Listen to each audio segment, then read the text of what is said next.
In the heart of the Mediterranean, nestled between the shores of Italy and North Africa, lies the enchanting archipelago of Malta. Known for its sun-kissed beaches, azure waters, and vibrant history, Malta is a treasure trove of stories waiting to be told. Today, we embark on a journey that takes us beyond the surface, deep into the hidden depths of this remarkable island, a journey that begins with a simple yet profound discovery. It was a warm summer day in 2018 when an unassuming group of archaeologists set out to explore the lesser-known corners of Malta. Armed with an insatiable curiosity and an unwavering belief in the past's power to illuminate the present, they ventured into the rugged landscapes dotted with ancient ruins. Little did they know, this day would change their understanding of the island forever. As the sun climbed higher in the sky, glistening off the limestone cliffs, the team found themselves at the entrance of an obscure cave, one that had remained untouched for centuries.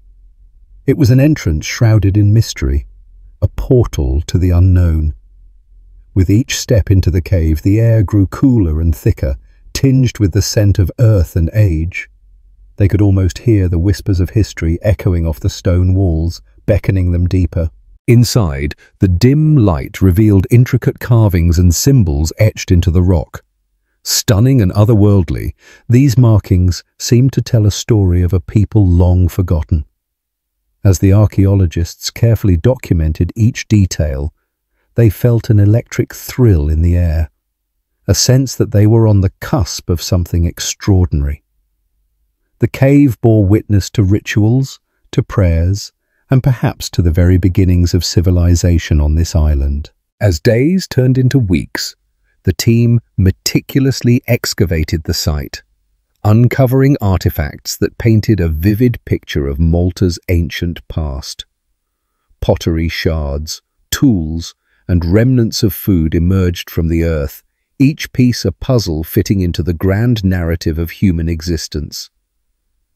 But it was not just the artifacts that captivated them. It was the very essence of Malta, the stories of its people, their struggles and their triumphs, that began to take shape. Among the most astonishing finds was a series of burial sites, revealing a complex understanding of life and death. These ancient tombs spoke of a society that revered their ancestors and believed in an afterlife, a connection to the divine that transcended time. The archaeologists were not just discovering remnants of the past, they were unearthing the emotional tapestry of a culture that had once thrived on these shores. With each discovery, the team felt a growing responsibility. They were not merely custodians of artifacts, but stewards of stories that needed to be told. The hidden depths of Malta were not just a physical space, they were a testament to the resilience of humanity, a reminder that the past continues to shape our present. As the project progressed, the world outside the cave began to take notice. Scholars, historians, and curious minds from all corners of the globe flocked to Malta to witness the unfolding narrative. The tiny island, often overlooked in favor of its larger Mediterranean neighbors, was stepping into the spotlight as a beacon of archaeological wonder. Yet, with fame, came challenges. The delicate balance between preservation and discovery weighed heavily on the team. They had to navigate the complexities of modern tourism and the desire to share this newfound knowledge with the world. How could they ensure that the stories of Malta's ancestors would not be lost to time, overshadowed by the very attention they sought to embrace? Through community engagement, the archaeologists sought to weave the narrative of Malta's past into the fabric of its present. Workshops, exhibitions, and educational programs blossomed, inviting locals and visitors alike to participate in the ongoing story of the island. The caves, once a hidden sanctuary, transformed into a vibrant hub of cultural exchange, bridging the ancient and the contemporary. As the sun sets over the Mediterranean, casting golden rays on the rugged cliffs, we reflect on the journey of discovery. Malta is not just an island of stone and sea. It is a living testament to the resilience of its people, the complexities of their past, and the shared stories that bind us all. The hidden depths of Malta remind us that history is not merely a collection of dates and events. It is a vibrant tapestry woven from the threads of human experience. And so, as we conclude this chapter of our exploration, we invite you to continue your journey with us, to delve deeper into the mysteries that lie beneath the surface, and to cherish the stories that remind us of our shared humanity. The discovery of Malta has only just begun, and the echoes of its past will continue to resonate through the ages. Join us as we uncover more, step by step, stone by stone, in the heart of this Mediterranean jewel. In the heart of the earth, where sunlight dares not tread, lies a world both mysterious and enchanting, a labyrinth carved by nature and time. Welcome to Chapter 2, First Impressions, a labyrinth below the earth. Imagine, if you will, stepping into the mouth of a cavern, the cool air brushing against your skin, a whisper of the secrets that lie within. As you descend, the light above begins to fade, swallowed by the shadows that dance across the walls. Each step echoes, a reminder that you are traversing an ancient path forged by the relentless hand of nature. Stalactites hang like jagged teeth from the ceiling, glittering with the remnants of mineral deposits, while stalagmites rise from the ground like the fingers of the earth reaching for the sky. The air is thick with the scent of damp stone and the faintest hint of something sweet, mold perhaps, or the delicate perfume of underground flora. It's a scent both alien and oddly familiar, a reminder that life persists even in the darkest corners of our planet. As you venture deeper into this subterranean maze, the walls close in, creating a sense of intimacy that is both comforting and unnerving. Here, in this underground realm, time feels irrelevant. It's as if the very fabric of reality has shifted, and you find yourself caught between the echo of the past and the uncertain promise of the future. And then, as if on cue, the path opens into a vast chamber, a cathedral of stone. The ceiling soars high above, lost in the shadows. Here, the silence is profound, a reverent hush that envelops you. Your heart beats louder, the only sound in this sacred space. It's a moment of awe, where the weight of the world above seems to dissolve, replaced by the sheer magnitude of the earth's creation. You can almost hear the whispers of ancient civilizations, those who once sought refuge in these depths, who worshipped at the altar of nature's wonder. With every step, you are reminded of the stories etched into these walls, stories of formation, of erosion, of the slow dance of geology over millennia. Each curve and contour tells a tale of the Earth's history, a narrative written in stone, waiting for curious souls to uncover its secrets. But this labyrinth is not merely a geological wonder, it is a sanctuary for myriad life forms. As you wander further, you might catch a glimpse of bioluminescent fungi, their soft glow illuminating the darkness like stars in a night sky. They thrive in this secluded ecosystem, a testament to nature's resilience. Creatures both strange and beautiful flit in the shadows, adapted to a life where light is a distant memory. They are the guardians of this hidden world, and in their presence you feel a connection to something far greater than yourself. Yet, as enchanting as this underground paradise may be, it also holds an undeniable allure of danger. The labyrinth is a maze, a twisting network of passages that can easily disorient the unprepared. Each turn could lead you deeper into the earth or back to the surface, but the choice isn't always yours to make.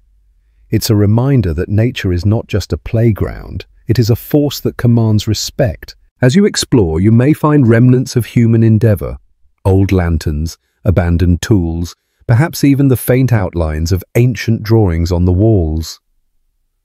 These artifacts speak of exploration, of those who dared to venture into the depths and left their mark.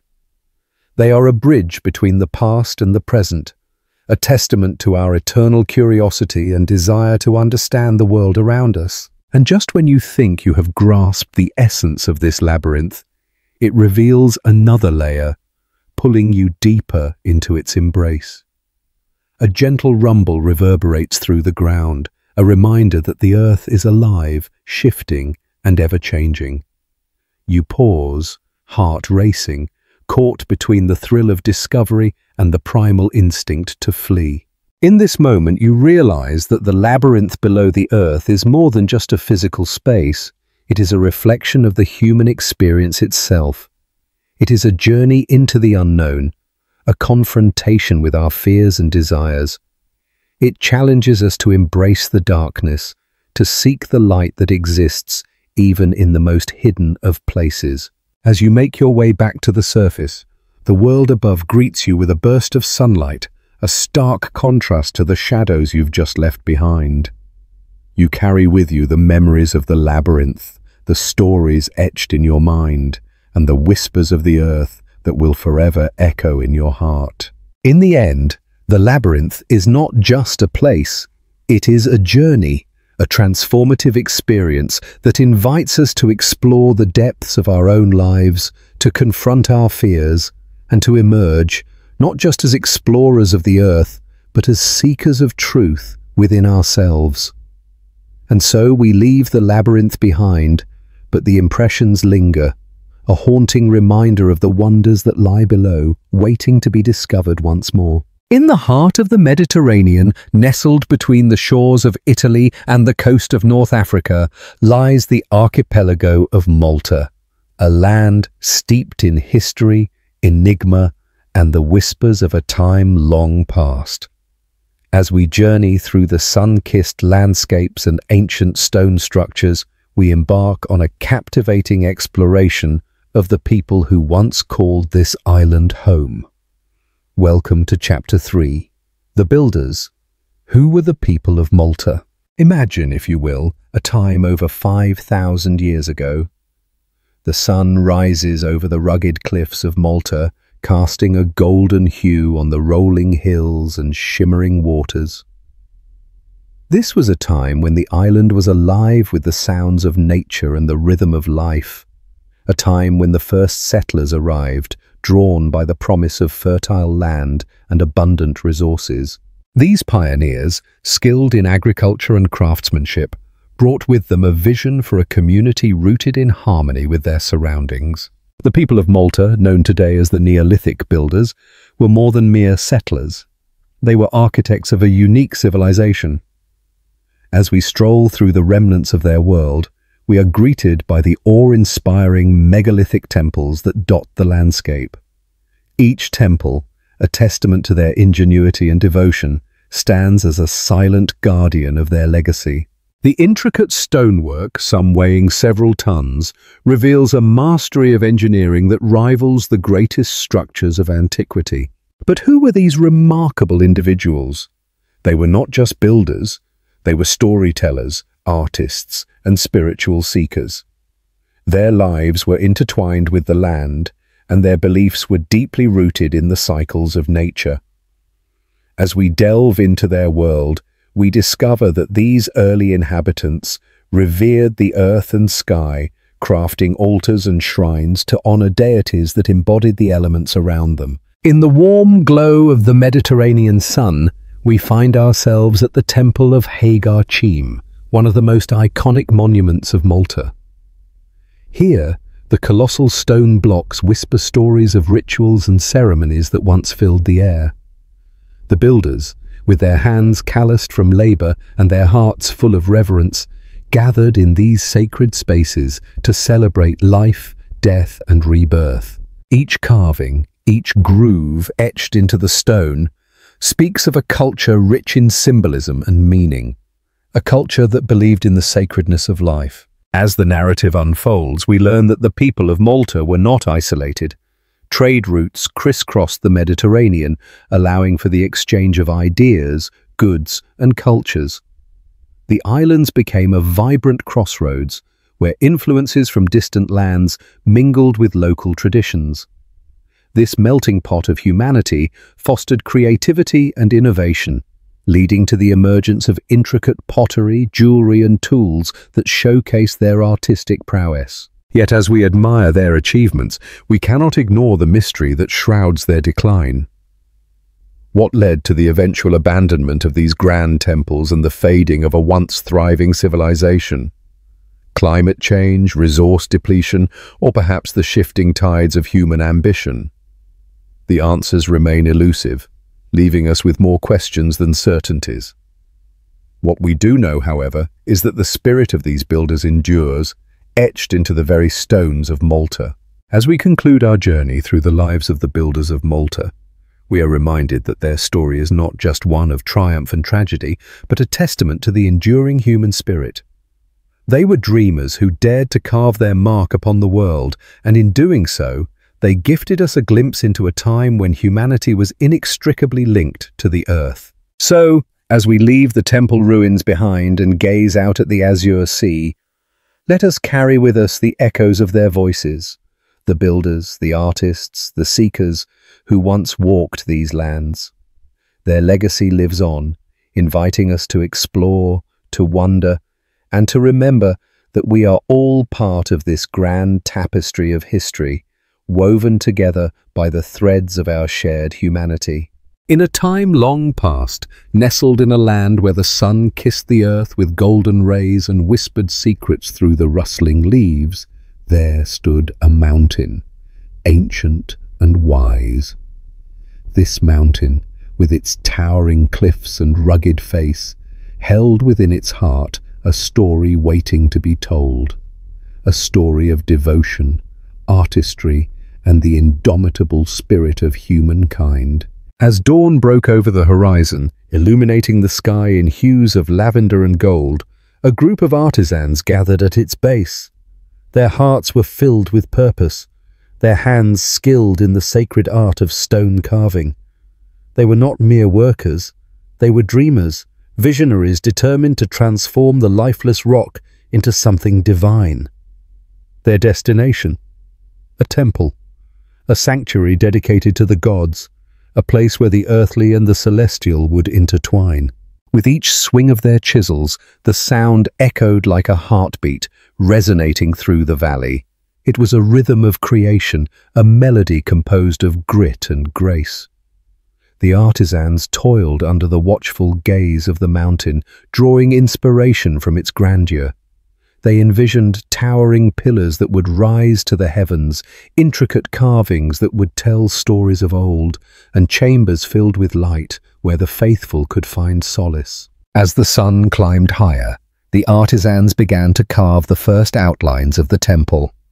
The stone, cold and unyielding, soon transformed under their hands. Faces emerged from the rock, gods and goddesses, guardians and mythic beasts, all frozen in eternal expressions of grace and power. Each stroke of the chisel breathed life into the stone, and with it, the spirit of the mountain seemed to awaken, resonating with the artisan's fervor. But the task was not without its challenges. The mountain, though majestic, was unpredictable. It whispered warnings through sudden storms, sending torrents of rain that threatened to wash away their hard work. Yet, the artisans remained undeterred.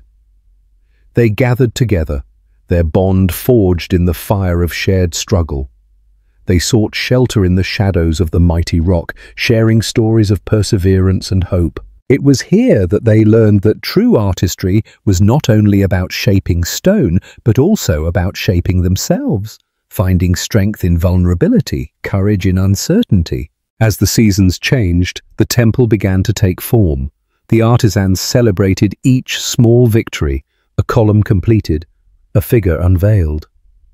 With every triumph, the mountain watched over them, as if blessing their labor.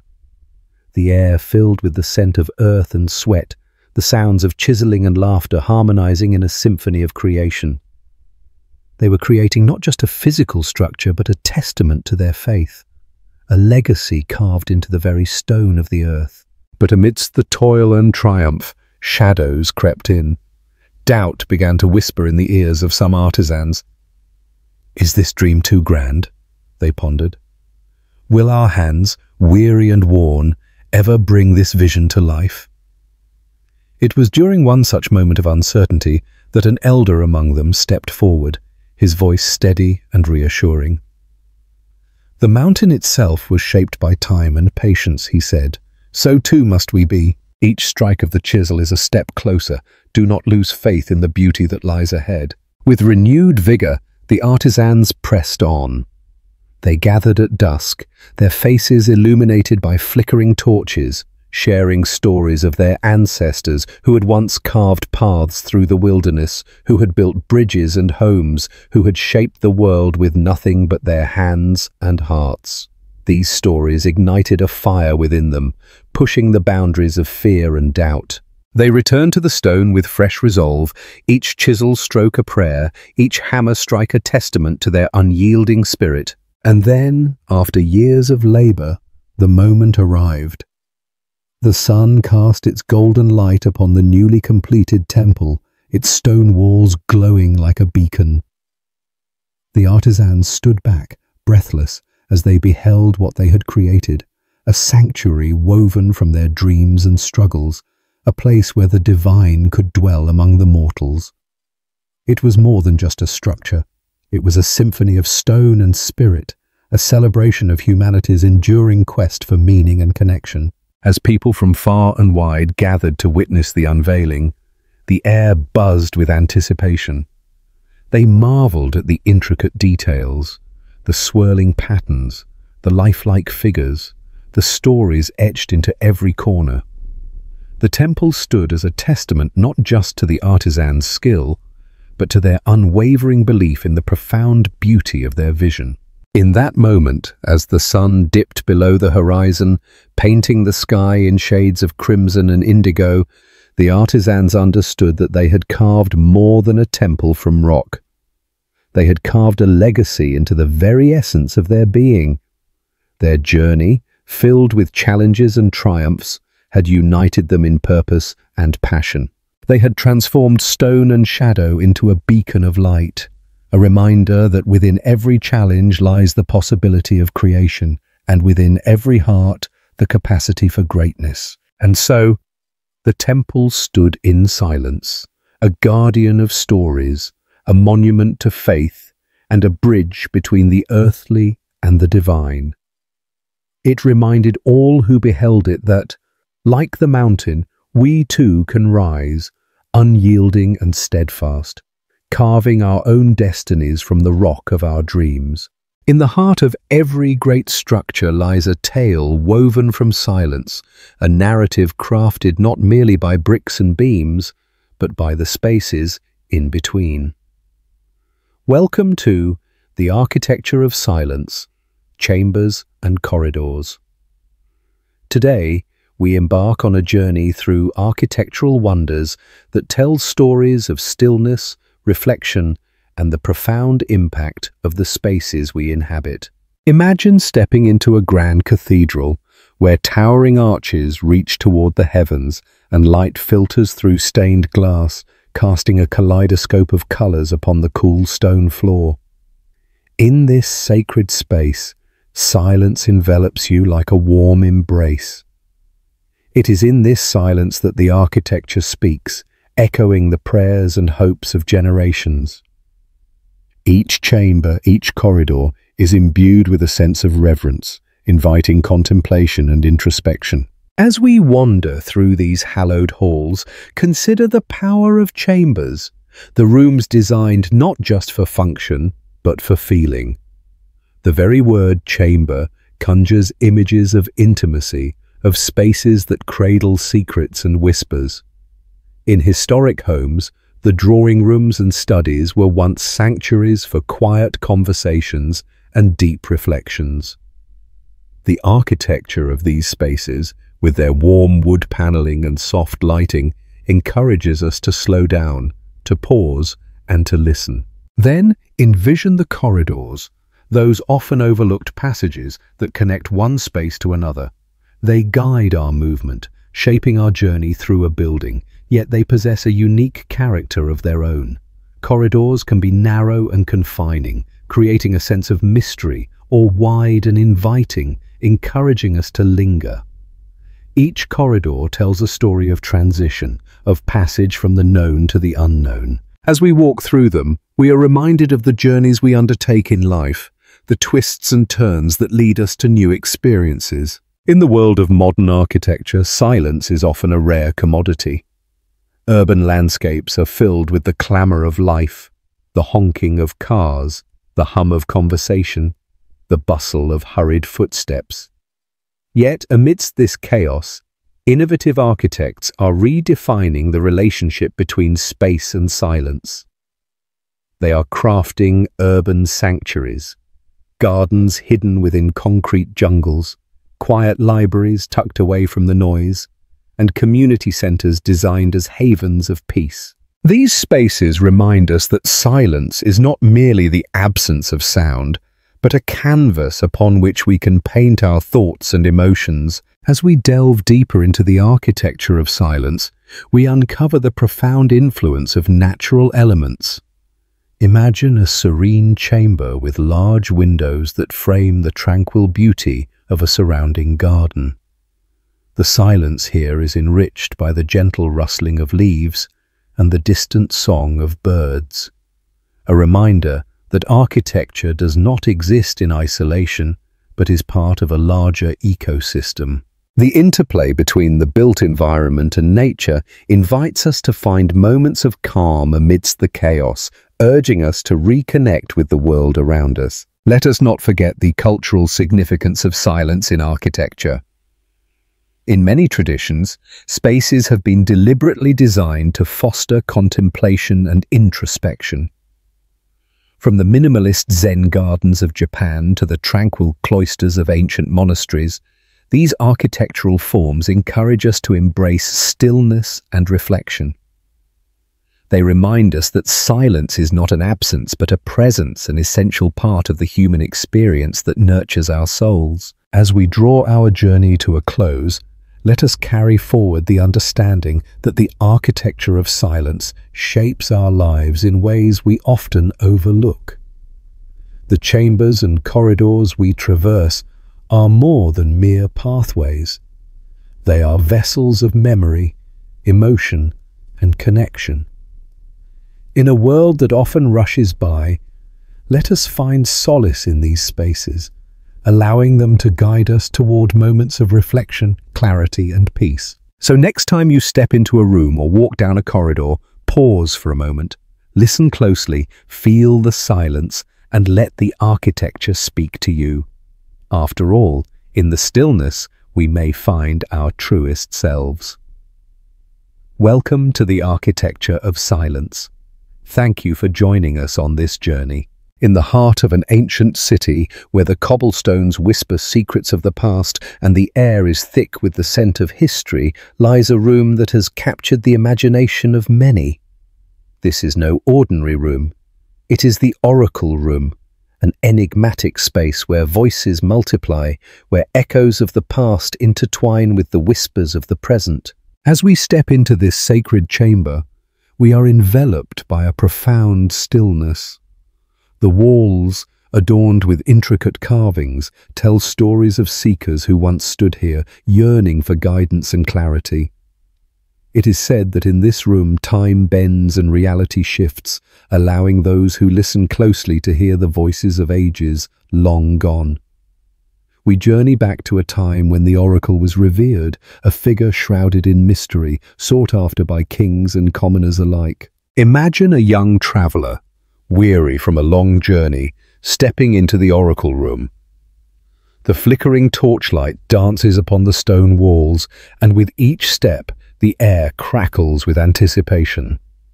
The traveler approaches the altar, a simple yet powerful structure that has witnessed countless revelations. As they kneel, the echoes of voices begin to swell around them, rising like a tide, each whisper a thread woven into the fabric of time. "Trust in your heart," a voice murmurs, faint yet clear. "The path ahead is fraught with trials, but also with triumph." The traveler, captivated, feels the weight of these words, a timeless reminder of the struggles that shape our journey. Here, in this oracle room, the lines between past and present blur, and the wisdom of those who have walked before us resonates deeply within our souls. But what makes this room so special? Why do voices multiply here, intertwining with the very essence of the place? Legends tell of the unique acoustics that transform mere whispers into a chorus of sound, creating a symphony of wisdom that transcends generations. It is as if the room itself is alive, breathing in the hopes and fears of those who seek its counsel. As we delve deeper into the stories of the oracle room, we uncover tales of transformation. Many have entered seeking answers to their most pressing questions, only to emerge with a newfound sense of purpose. A warrior, burdened by doubt, steps inside, and as the voices envelop him, he hears the call of bravery. A mother, worried about her child's future, finds solace in the gentle reminders of love and resilience that echo through the chamber. Each story is a testament to the power of this sacred space, a reminder that we are all connected by our shared experiences, our hopes, and our dreams. In the oracle room, voices multiply not only as echoes of the past, but also as affirmations of our collective human experience. It is a space where fears dissolve and clarity reigns, where the echoes of one become the guiding voices for another. Yet, the oracle room is not without its shadows. There are those who have entered with ill intentions, seeking to manipulate the wisdom for personal gain. The room, with its watchful presence, recognizes such hearts. It is said that those who come with deceitful souls will leave only with unanswered questions, their whispers drowned out by the chorus of truth. As dusk falls and the world outside quiets, we linger in the oracle room a little longer. The flickering flames cast long shadows, and the air is charged with a sense of reverence. We are reminded that this is a place of reflection, where the voices of the past continue to guide us, urging us to listen, to truly listen, to the whispers of our own hearts. In the end, the oracle room is not just a physical space, it is a metaphor for our journey through life. It invites us to explore the depths of our own souls, to confront our fears, and to embrace the wisdom that lies within. Each voice we hear is a reminder that we are never truly alone. We walk this path together, guided by the echoes of those who have come before us. And so, as we step back into the bustling streets of the city, the echoes of the oracle room linger in our minds and hearts. We carry its wisdom with us, a gentle reminder that in moments of uncertainty, we can always return to that sacred space within ourselves, where the voices multiply and the journey truly begins. In the heart of the Maltese archipelago, nestled beneath the Earth's surface, lies a hidden marvel, a place steeped in mystery and ancient reverence. Welcome to the Hypogeum of Ħal Saflieni, a subterranean sanctuary that whispers secrets of a long-lost civilization. As we journey into this enigmatic world, we will unravel the acoustic mysteries that echo through its corridors, revealing the profound connection between sound, spirituality, and the human experience. Imagine stepping into a realm where time stands still, where the air is thick with history, and every stone holds a story. The Hypogeum, carved meticulously from soft limestone around 4000 BCE, is not merely a burial site. It is a testament to the advanced understanding of acoustics possessed by its creators.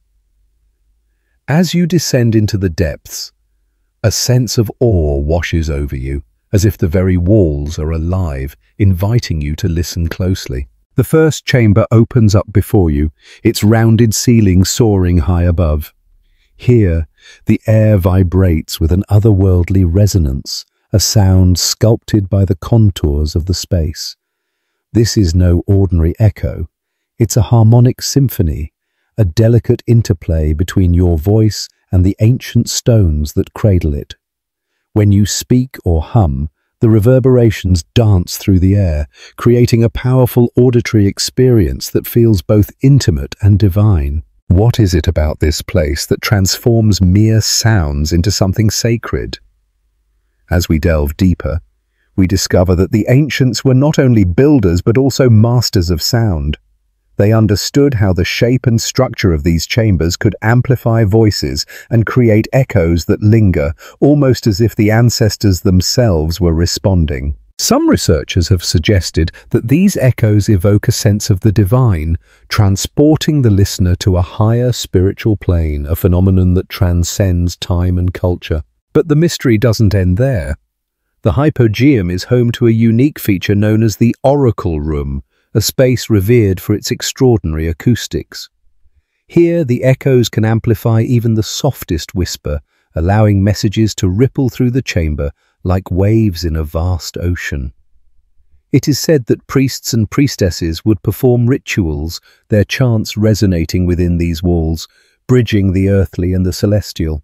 The echoes, they believed, were voices of the ancestors, guiding and protecting the living. As we wander through the narrow passageways, we can almost hear the faint echoes of ancient ceremonies, rituals that sought to connect the physical world with the spiritual. The act of sound, once a means of communication, becomes a profound experience, a way to transcend the mundane and touch the essence of existence itself. In this sacred space, the Hypogeum transforms into a living entity, a conduit through which history, spirituality, and the human voice intertwine. In recent years, scientists and acoustic experts have flocked to this subterranean wonder, eager to decipher its sonic secrets.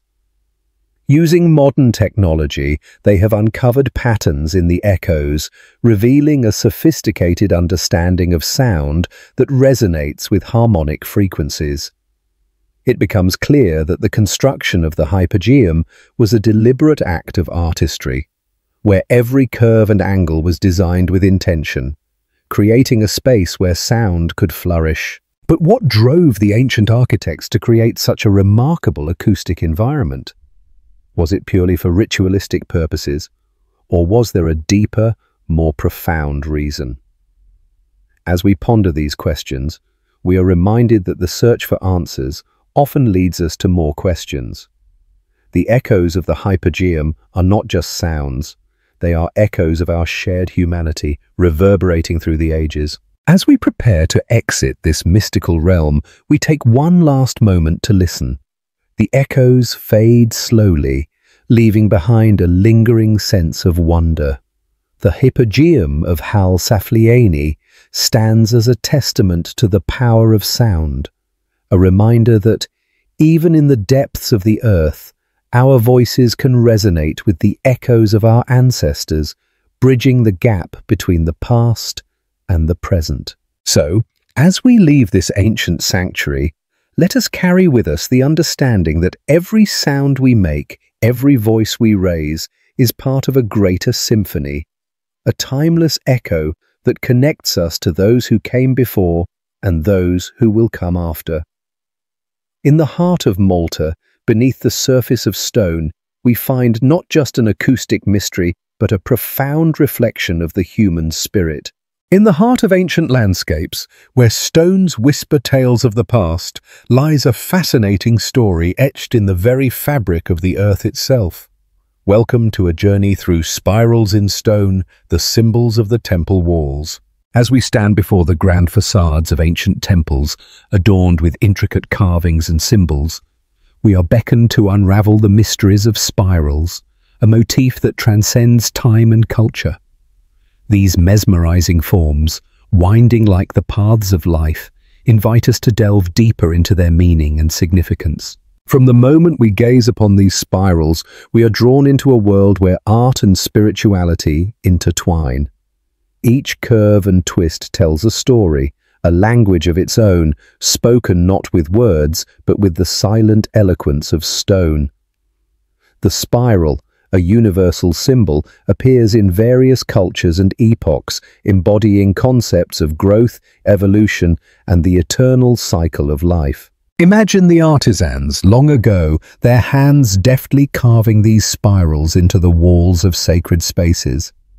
Each stroke was not merely an act of creation, but a spiritual endeavor, a dance between the earthly and the divine.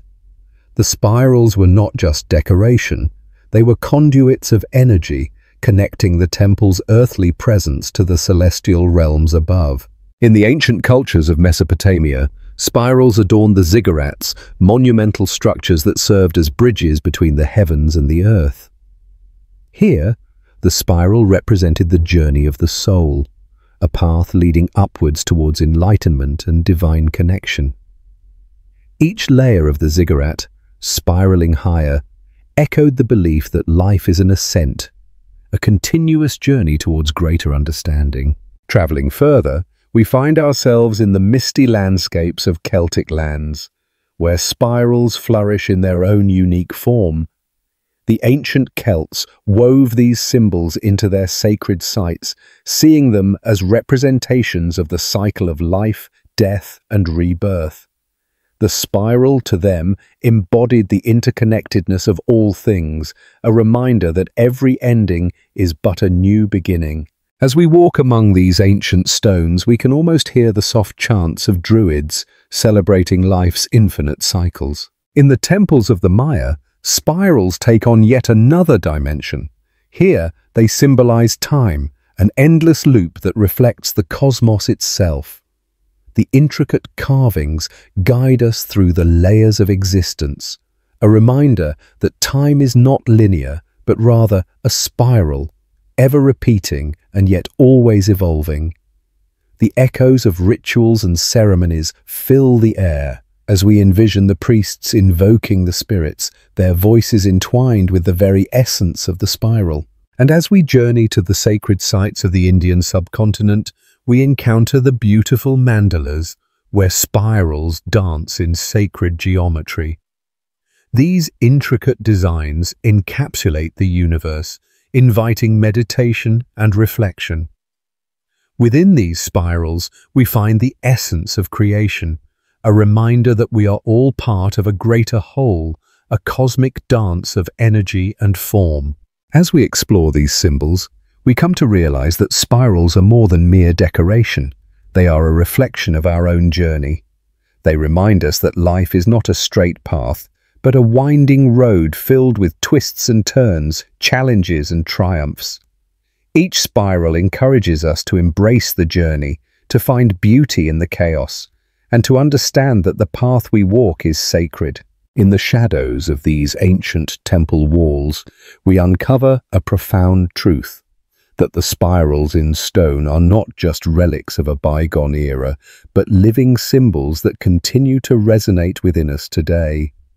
They invite us to connect with our past, to reflect on our present, and to envision our future.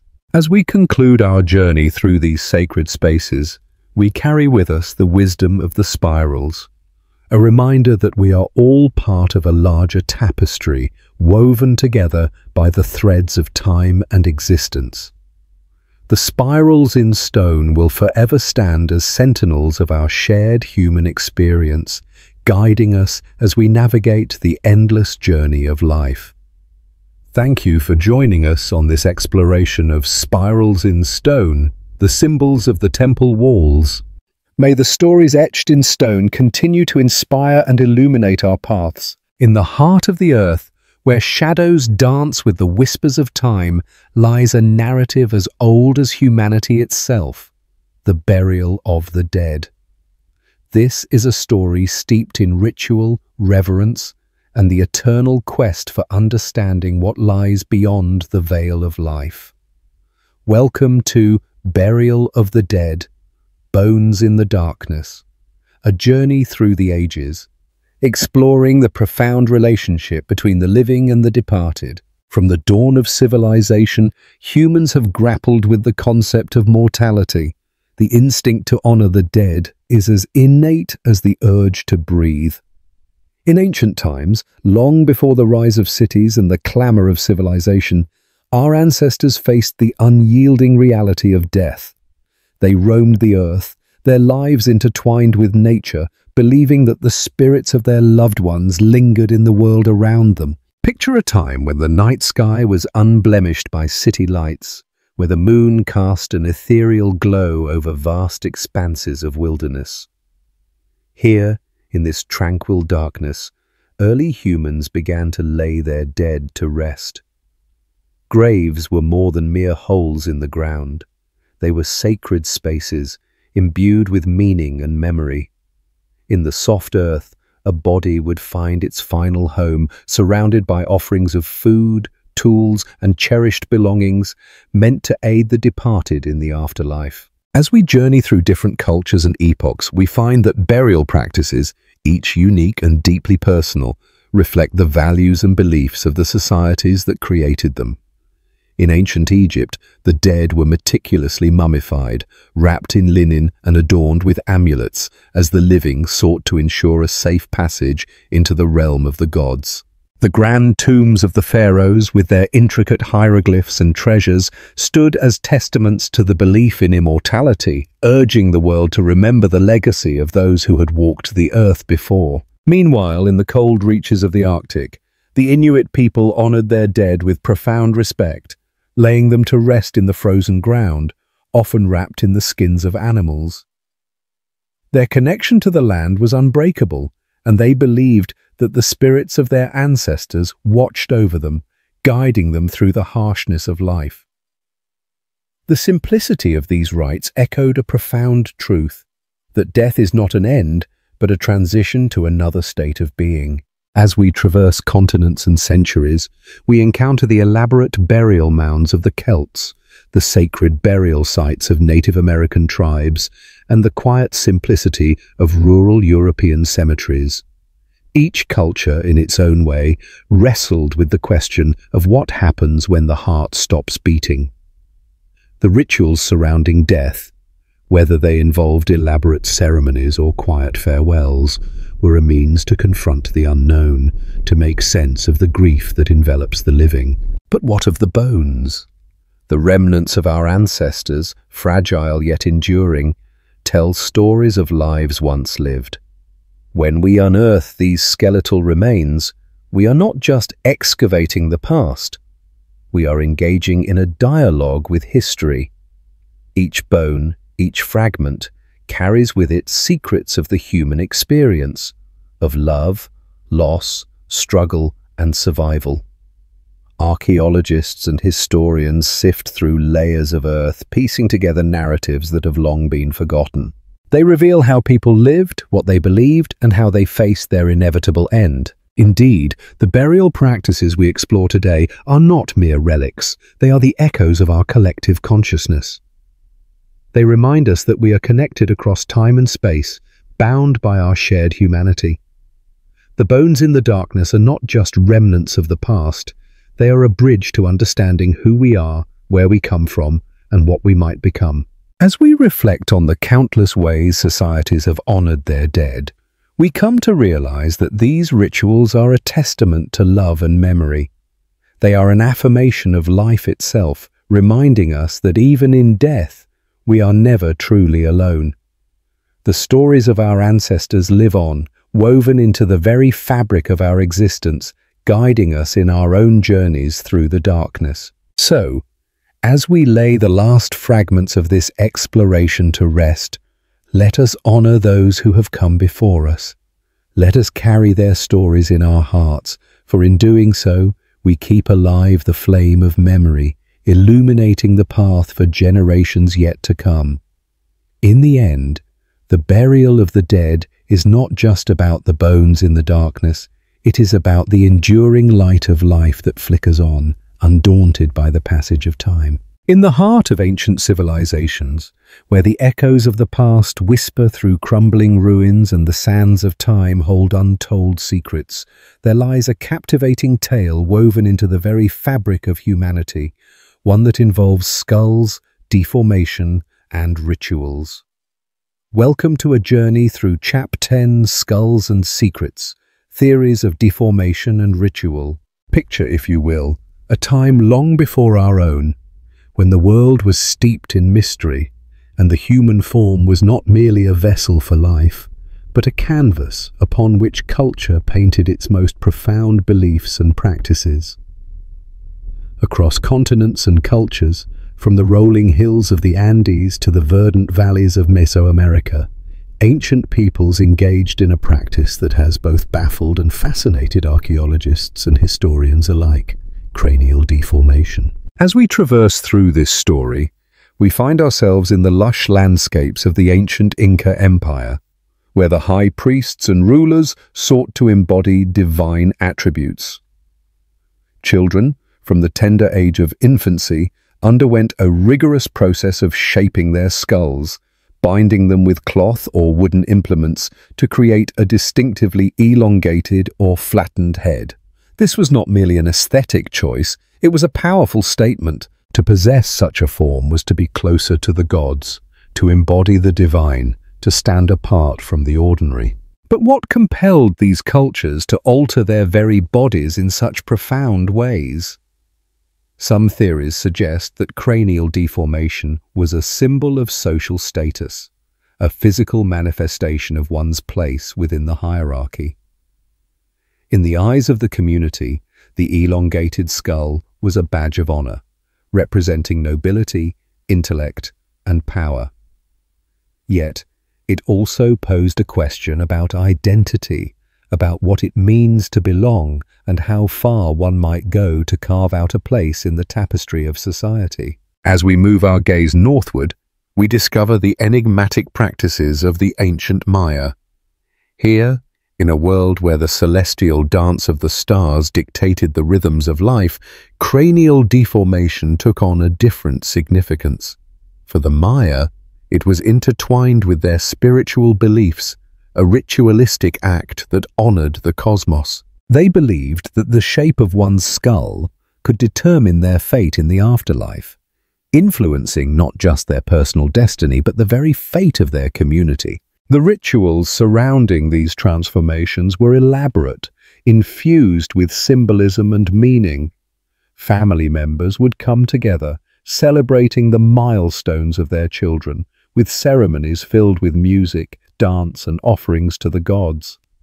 Through these acts, the community reinforced their bonds, weaving together the threads of tradition and belief, each deformation a shared mantra of faith in the unseen. Yet, the practice was not without its detractors.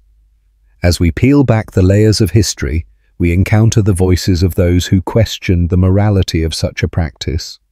Critics argued that it was an act of violence against the innocent, a forced modification of the natural form. But was it truly violence? Or was it a testament to the power of belief, a ritual that transcended the physical to touch upon the spiritual? We also find ourselves in the shadow of the ancient Egyptians, where the act of deformation took on another dimension entirely. While the Egyptians are perhaps best known for their mummies and monumental architecture, their treatment of the human form speaks volumes about their relationship with the divine.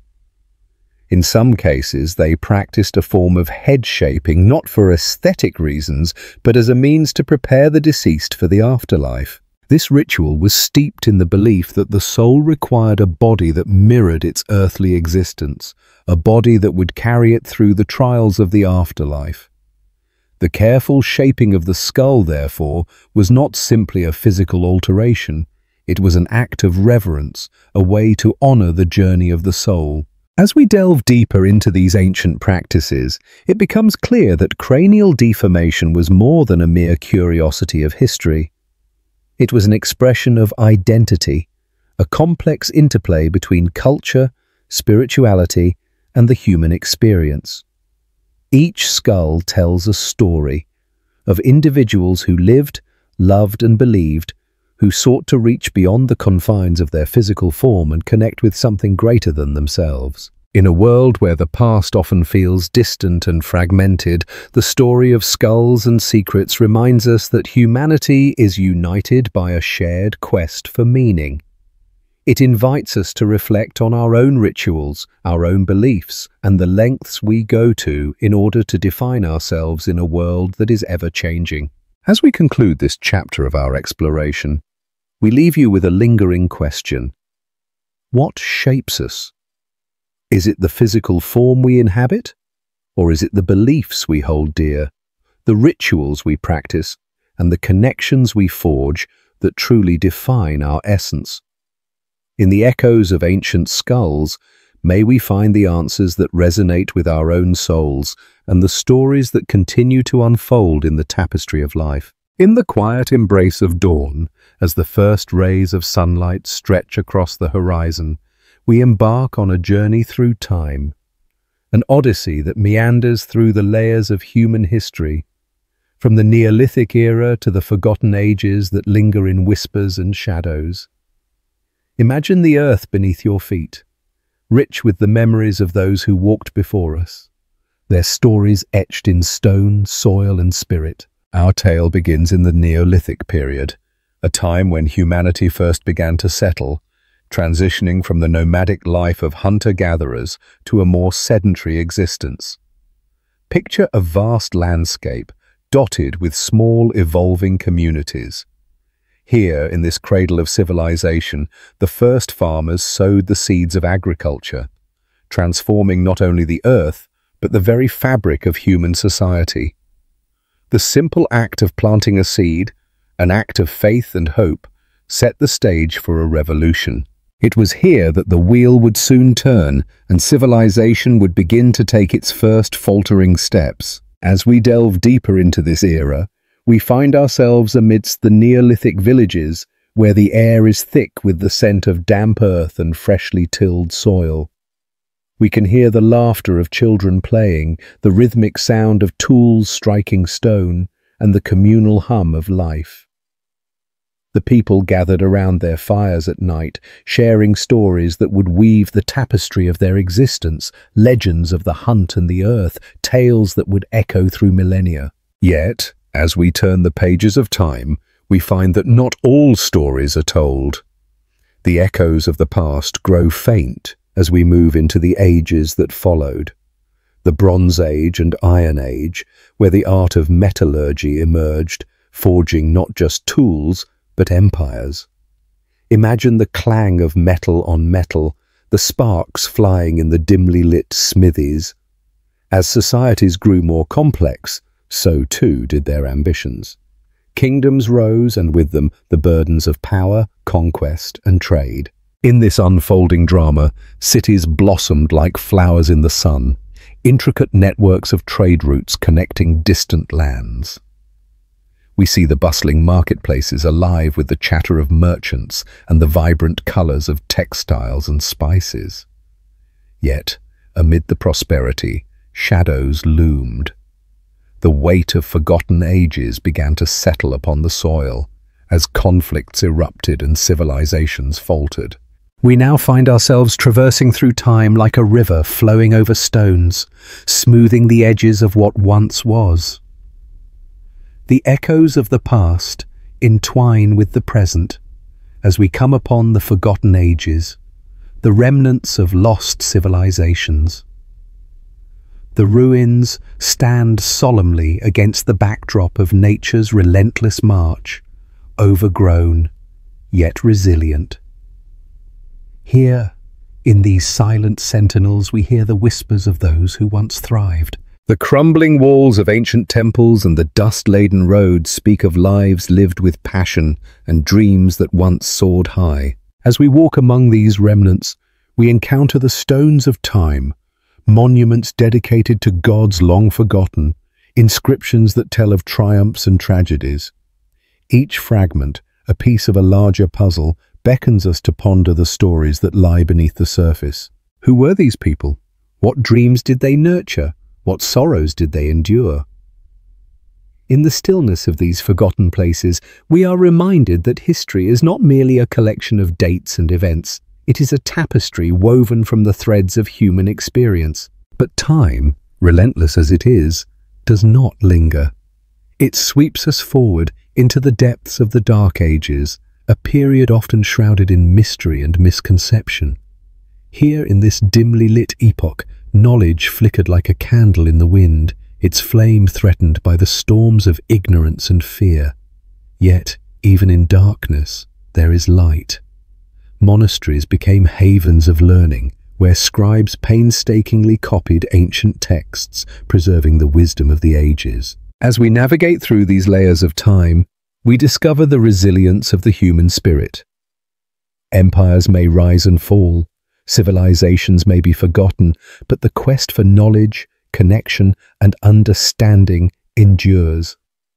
The echoes of the Neolithic farmers and the ambitious rulers of later ages remind us that we are all part of this grand narrative, woven together through the threads of history. With each passing moment, we come to understand that the layers of time are not merely a chronology of events, but rather a rich tapestry of human experience.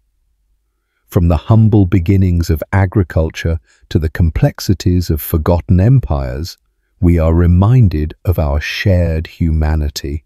As we stand at this intersection of past and present, we invite you to reflect on the stories that have shaped us. The layers of time are not just remnants of what was, they are the foundation upon which we build our future. So as the sun sets on our journey, let us carry forward the echoes of the past, honoring those who came before us and embracing the endless possibilities that lie ahead. For in every heartbeat of history there is a lesson, a reminder that we are all connected in this beautiful, intricate dance of time. In the quiet corners of history, where the sands of time gently cradle forgotten tales, there lies a narrative woven into the very fabric of humanity, a narrative that speaks of reverence, fertility, and the divine feminine. Today we delve into a fascinating chapter of our shared past, the cult of the mother goddess and the figurines of fertility. Imagine a time long before the clock of civilization ticked into the present, the Neolithic era, a period marked by profound transformation. Humanity was beginning to settle, to cultivate the earth, and to form communities. It was during this remarkable age that the figure of the mother goddess emerged, a symbol of life, sustenance, and the eternal cycles of nature. She became an embodiment of fertility, revered not just as a deity, but as the very essence of creation itself. As we journey through this period, we find ourselves in ancient settlements, where the air is filled with the scent of earth and the promise of harvest. The people, bound to the rhythms of the land, looked to the skies and prayed for abundance. In their hearts, they held a deep understanding of life's fragility and the necessity of female power. Thus, they began crafting small figurines, delicate yet powerful representations of the goddess, their very own harbingers of fertility. These figurines, often carved from clay, stone, or bone, took on various forms, each reflecting the culture and beliefs of the community that created them. With exaggerated features, ample breasts, rounded bellies, and wide hips, these figures were a celebration of womanhood, a testament to the nurturing force of life. They were seen as vessels, not merely of physicality, but of spiritual significance, embodying the earth's bounty and the promise of new beginnings. As we sift through the archaeological evidence, we uncover these figurines in sacred spaces, near hearths and within graves. Each placement tells a story, a prayer offered to the unknown, a plea for fertility, or a tribute to the cycle of life and death. The reverence for the mother goddess was not merely a religious practice, it was an integral part of daily life, interwoven into the very fabric of existence. Communities would gather, lighting fires and sharing stories, their voices rising in harmony as they honored the goddess. Rituals were performed, celebrating the changing seasons, marking the phases of the moon and the mysteries of birth. The mother goddess was not an abstract concept. She was a presence felt in every heartbeat, every harvest, and every child born into the world. As we peer deeper into the past, we observe how the cult of the mother goddess transcended geographical boundaries. From the fertile crescent of Mesopotamia to the European steppes, she manifested in diverse forms, each region adapting her image to reflect its people's needs and aspirations. In some cultures, she was depicted as a nurturing mother, while in others she took on a more fierce and protective persona. Yet regardless of her form, the essence remained the same, a celebration of femininity and the life-giving forces of nature. But as the wheel of time turned, the rise of patriarchal societies began to overshadow the worship of the mother goddess. With the advent of agriculture and the establishment of more hierarchical structures, her once vibrant presence faded into the background. The figurines, once revered, became relics of a bygone era, their stories buried beneath the weight of new ideologies. Yet, even in their obscurity, they continued to speak, a whisper of the past, a reminder of a time when the divine feminine was honored and cherished. Today, we are witnessing a resurgence of interest in these ancient beliefs. The figurines have become powerful symbols in contemporary spirituality, invoking a reconnection with the nurturing aspects of the earth and the feminine. As women reclaim their power and embrace the cycles of life, the mother goddess emerges once more, not just as a figure of the past, but as a guide for the future. In our exploration of the cult of the mother goddess, we uncover more than just artifacts. We discover a story of resilience, reverence, and the enduring spirit of femininity. These figurines, once mere clay and stone, now serve as a bridge between the past and present, a testament to the timeless connection we share with the earth, with each other, and with the very essence of life itself. So, as we reflect on this chapter of our history, let us honor the mother goddess, not just in our memories, but in our lives. Let her spirit guide us toward a future where the sacred feminine is celebrated, where the cycles of life are revered, and where the stories of our ancestors continue to inspire generations to come. For in every heartbeat, every breath, and every moment of creation, she lives on, an eternal reminder of our shared humanity. In the heart of the Mediterranean, where the sun kisses the azure waters and ancient stones whisper tales of yore, lies an island steeped in mystery, Malta. Amidst its rugged cliffs and sun-drenched valleys, nestled in the embrace of time, is a remarkable figure shrouded in enigma, an icon that captivates the imagination and beckons the curious.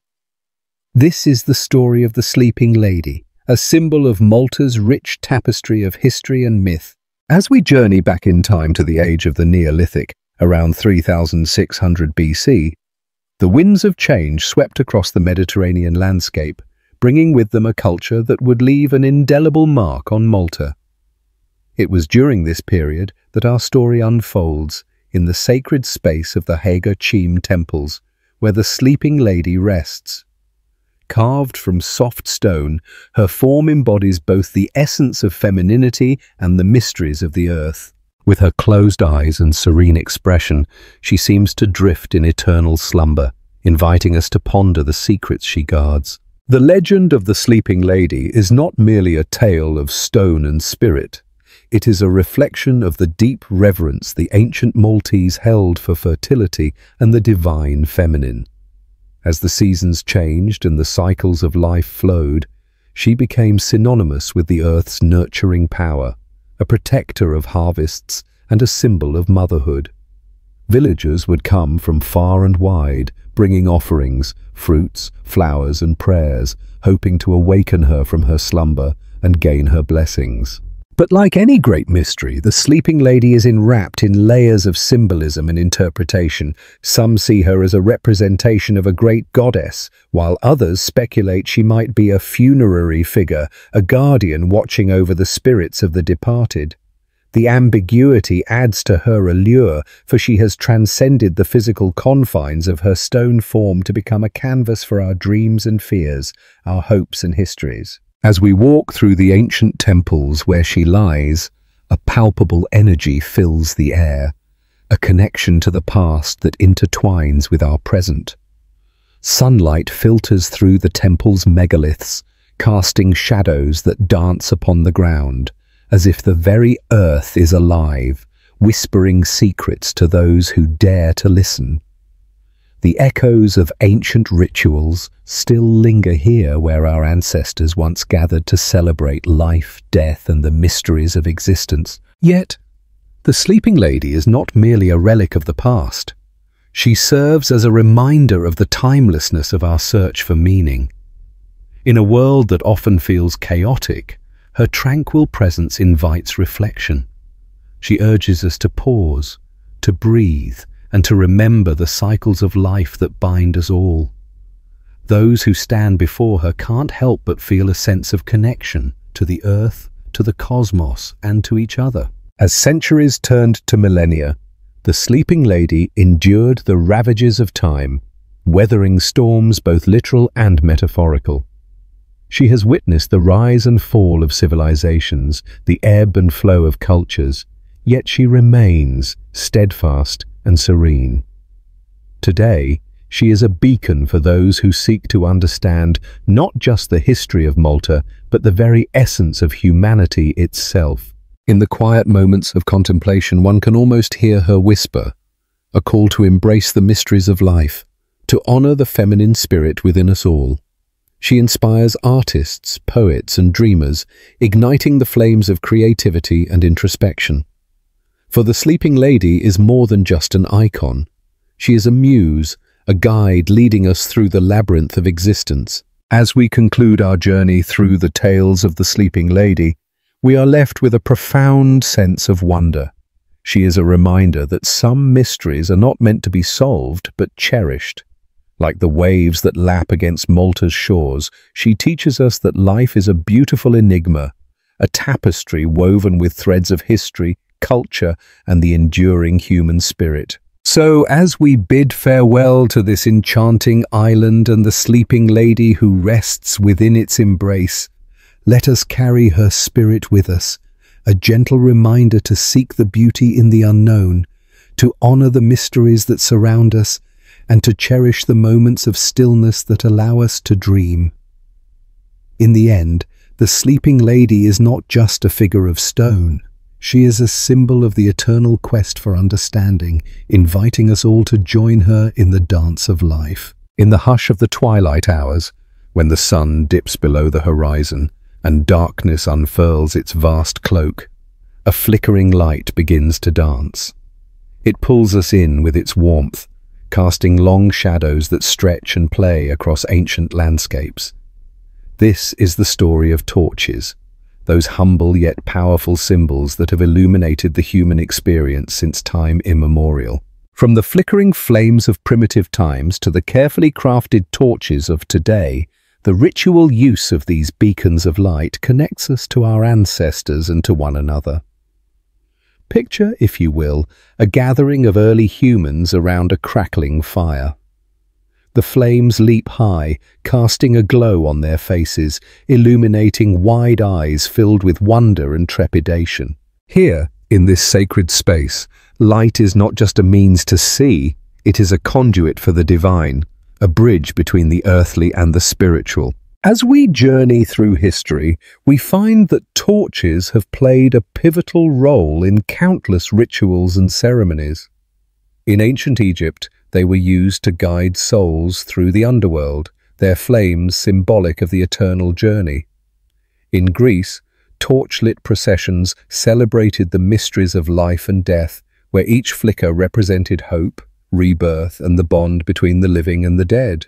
Imagine the rhythmic sound of footsteps, the soft whisper of prayers, and the glow of torches illuminating the path to the sacred. In many cultures, the act of lighting a torch signifies the beginning of a journey. It is an invocation, a plea for guidance in the dark, and a reminder of the light that exists even in the shadowy corners of our lives. The ritual use of torches goes beyond mere illumination. It becomes a powerful symbol of courage and resilience. The act of carrying a torch, whether in a procession or a solitary moment of reflection, is an assertion of one's will to face the unknown. The torch has also served as a beacon of hope in times of despair. During the darkest nights, it has been used to ward off fear, to rally communities in solidarity, and to celebrate life's enduring spirit. In the heart of winter, when the days grow short and the nights stretch long, communities gather to light torches, transforming the darkness into a canvas of flickering flames. They stand together, hands clasped, hearts aligned, as the torches create a constellation of light, a testament to their shared strength. Transitioning through the ages, we see the torch evolve, yet its essence remains unchanged. In the medieval period, torches illuminated grand ceremonies, their flames casting a divine glow on the faces of kings and queens. Knights carried them as symbols of honor, charging into battles not just with steel, but with the light of their convictions. The torch became synonymous with enlightenment, a symbol of knowledge that pierced through the obscurity of ignorance. In more recent times, the Olympic torch has reignited the ancient tradition, symbolizing peace, unity, and the spirit of competition. The flame, passed from hand to hand, carries the hopes of nations, a reminder that even in our differences, we can find common ground through the shared experience of light. Yet the torch also holds a more personal significance. In countless spiritual traditions, lighting a candle or a torch is an intimate ritual, a moment of quiet reflection where individuals seek guidance, solace, or connection with the divine. The soft glow can turn a mundane space into a sanctuary, a simple flame igniting profound thoughts and emotions. As we reflect on this journey, we see that the ritual use of torches transcends time and culture. They remind us of our shared humanity, illuminating the paths we walk and the connections we forge. In the darkness, the torch becomes a symbol of hope, a flicker that insists on shining bright, urging us to move forward, to navigate through the shadows. So, the next time you find yourself in the embrace of darkness, remember the torch. Embrace its light, whether it be literal or metaphorical, and carry it with you as a reminder that even in the deepest shadows, there is a flicker of hope waiting to be ignited. Each flame tells a story, and in that story, we find our own. Let us celebrate the light in the darkness, for it is in that illumination that we truly find our way. In the heart of ancient cultures where the living and the deceased intertwined, there exists a sacred space, a threshold separating the world of the breathing from the realm of the eternal. Welcome to the Chamber of the Dead, echoes of funeral rites. Here we will journey into the echoes of history, where every whisper carries the weight of memory, and every shadow tells a story of love, loss, and reverence. Imagine stepping into a dimly lit chamber, its walls adorned with intricate carvings that speak of lives once lived. The air is thick with the scent of incense, mingling with the coolness that wraps around you like a shroud. This is a place where the departed are honored, where their journeys into the afterlife are celebrated through elaborate rites that have evolved over millennia. In many cultures, the act of mourning is as rich and varied as the tapestry of humanity itself. From the solemnity of Egyptian funerals, where the body was lovingly prepared for the afterlife, to the vibrant ceremonies of the Day of the Dead in Mexico, where families gather to remember and celebrate their ancestors, the Chamber of the Dead serves as a testament to our universal need to connect with those who have crossed beyond. As we delve deeper into these rituals, we find ourselves in the golden sands of ancient Egypt. Here, the tombs of pharaohs rise majestically against the horizon, their grandeur a reflection of the belief that life does not end with death. Instead, it transforms. The mummification process, a painstaking and sacred art, was believed to be essential for the soul's journey. As priests chanted sacred hymns, the body was anointed with oils and wrapped in linen, transforming it into a vessel for the afterlife. Picture the grand funeral processions, where mourners clad in white would follow the chariot bearing the departed, their sobs echoing through the arid air. Imagine the offerings of food, drink, and treasures placed alongside the body, ensuring that the loved ones would have everything they needed on their journey. In the chamber of the dead, every detail mattered, each ritual a thread woven into the fabric of eternity. Now, let us travel far across the globe to the Highlands of Scotland, where the echoes of ancient Celtic practices still resonate. Here, death was not seen as an end, but as a transition, an invitation to join the cycle of life. The Celts honoured their dead with elaborate burial mounds known as tumuli, where the spirits were believed to rest among the earth and the stars. As the sun dipped below the horizon, families would gather to share stories, lighting bonfires that flickered like the souls they celebrated. In this sacred space, the chamber of the dead became a sanctuary not only for the deceased, but for the living as well. It was a place of reflection, of connection, where grief mingled with joy and where the past danced with the present. The echoes of laughter and tears intertwined, creating a symphony of remembrance that transcended time. As we journey further, we find ourselves in the lush landscapes of Bali, where the Balinese people approach death with a vibrant celebration of life. Here, the funeral rites are a spectacle of colour and sound, a breathtaking display of culture and tradition. The body is adorned with flowers and intricate offerings, and the procession of loved ones, wearing traditional attire, moves rhythmically through the streets, accompanied by the resonant sounds of gamelan music. In the chamber of the dead, the Balinese believe that the soul must be guided to its next destination. The culmination of these rites is the cremation, a powerful release that transforms the body into ash, allowing the spirit to soar free.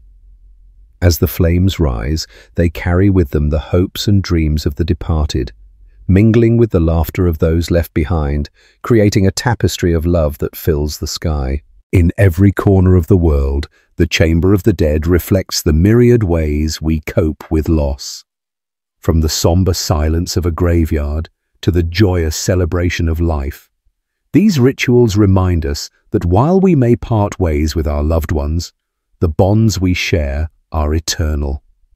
They are woven into the very essence of who we are, echoing through our memories, shaping our identities, and guiding us as we navigate the uncharted waters of grief. As we conclude our journey through the chamber of the dead, echoes of funeral rites, let us carry with us the understanding that death is not merely an ending.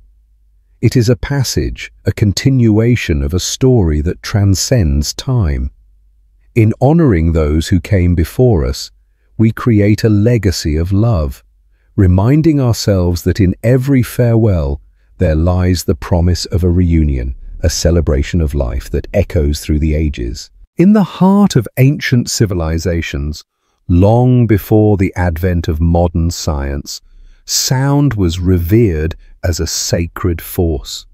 It was believed that vibrations could transcend the ordinary, bridging the gap between the physical realm and the unseen. Today we embark on a journey into the mystical world of sacred sound, a realm where vibrations guide us into trance and altered states of consciousness. Imagine a dimly lit temple, its walls adorned with intricate carvings that whisper tales of gods and ancient rituals. The air is thick with anticipation as the faithful gather, drawn together by an unseen force. A single note, pure and resonant, breaks the silence, reverberating through the space. It is the sound of a gong, a drum, or perhaps the gentle hum of a voice, each vibration an invitation to journey beyond the self. Throughout history, cultures across the globe have harnessed the power of sound to facilitate connection, healing, and transformation. From the rhythmic beating of African drums to the ethereal chants of Tibetan monks, each tradition offers a unique glimpse into the profound relationship between sound and the human experience. But what is it about these vibrations that captivates our very essence? As we delve deeper, we find that sound holds a unique ability to alter our state of consciousness. In many indigenous cultures, deep drumming creates a heartbeat-like rhythm that resonates within us, synchronizing with our own internal rhythms. This connection can evoke powerful emotions, transporting us to a place where time dissolves and the mundane fades away. People often describe these experiences as profound, life-changing, or even spiritual in nature, a doorway to the divine. Consider the ancient practice of shamanism, where the shaman, a spiritual guide, uses sound as a tool for healing. With each rhythmic pulse of the drum, they enter a trance state, traversing the spirit world to seek guidance and insight. The sound becomes a bridge, allowing them to navigate between realms, bringing back wisdom for their community. In these moments, the boundaries of reality blur and the sacred emerges from the depths of the unknown. In the East, we find the practice of sound meditation, where the resonance of singing bowls fills the room, enveloping practitioners in a cocoon of vibration. The harmonic frequencies create a tapestry of sound that can induce deep relaxation and heightened awareness. Participants often describe floating in a sea of sound, where worries dissipate and clarity arises.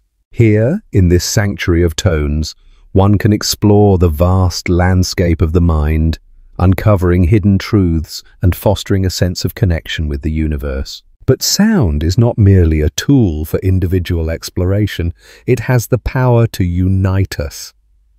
In sacred rituals, communal singing or chanting weaves a tapestry of voices that resonates in harmony. The collective energy rises, creating a palpable force that transcends the individual. In these moments, participants often report feeling a greater sense of belonging, a connection to something larger than themselves, a shared experience that speaks to the very essence of humanity. As we journey further into this exploration of sacred sound, we must also acknowledge the science that underpins these experiences.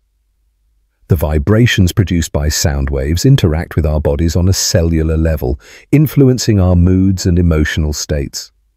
Sound therapy has emerged as a powerful tool for healing, with practices that use specific frequencies to promote relaxation, alleviate stress, and even alleviate physical ailments. It is a testament to the timeless wisdom of our ancestors who understood intuitively what modern science is now beginning to uncover.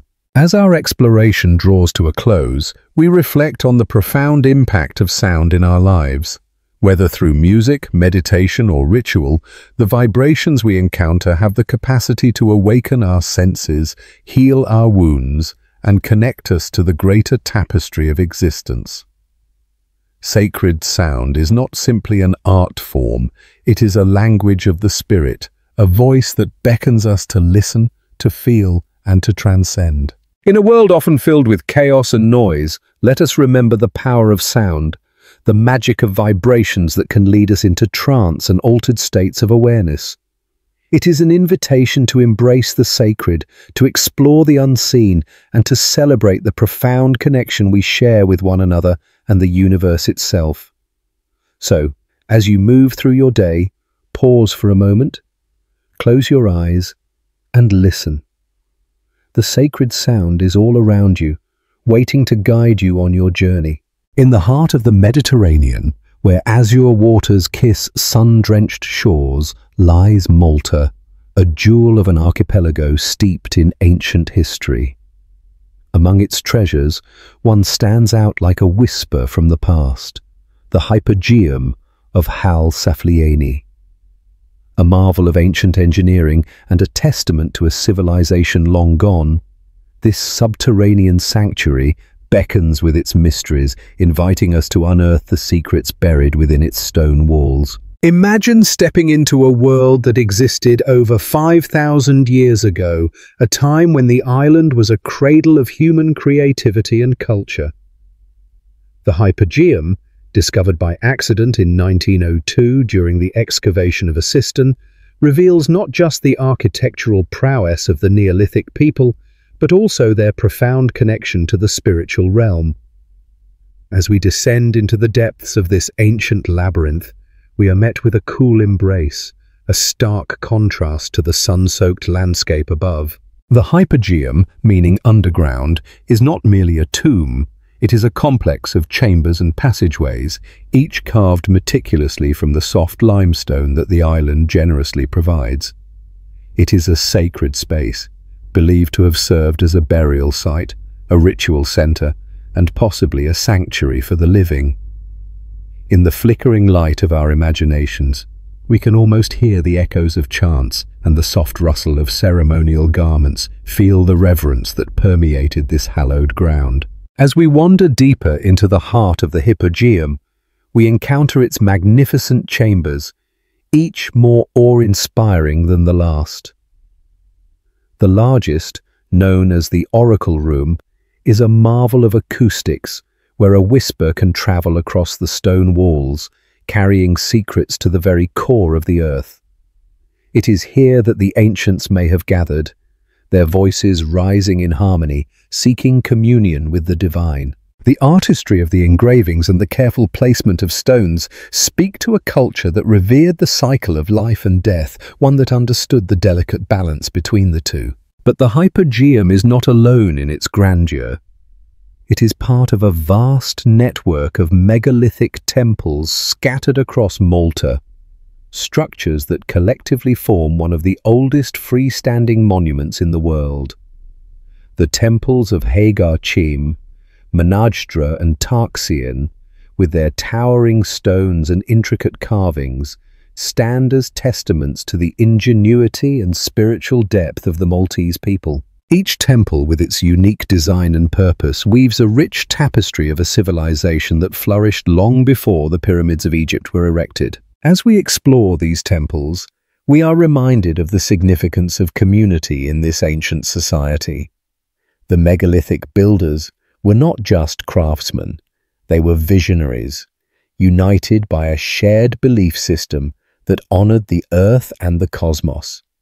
Their connection to the cycles of nature, the changing seasons, and the celestial bodies is evident in the alignments of their structures which echo the rhythms of the universe. In our journey through time, we encounter the remnants of their rituals, offering stones, altars, and the delicate figurines known as Venus of Malta. These artifacts reveal a culture steeped in fertility, motherhood, and the reverence for life. The Hypogeum, with its silent chambers, holds the stories of countless souls, each one a thread in the intricate weave of human history. Yet, as we stand in awe of this ancient wonder, we must also reflect on the passage of time and the fragility of such legacies. The Hypogeum and its sister temples have weathered the storms of history, but they are not impervious to the forces of nature and human intervention.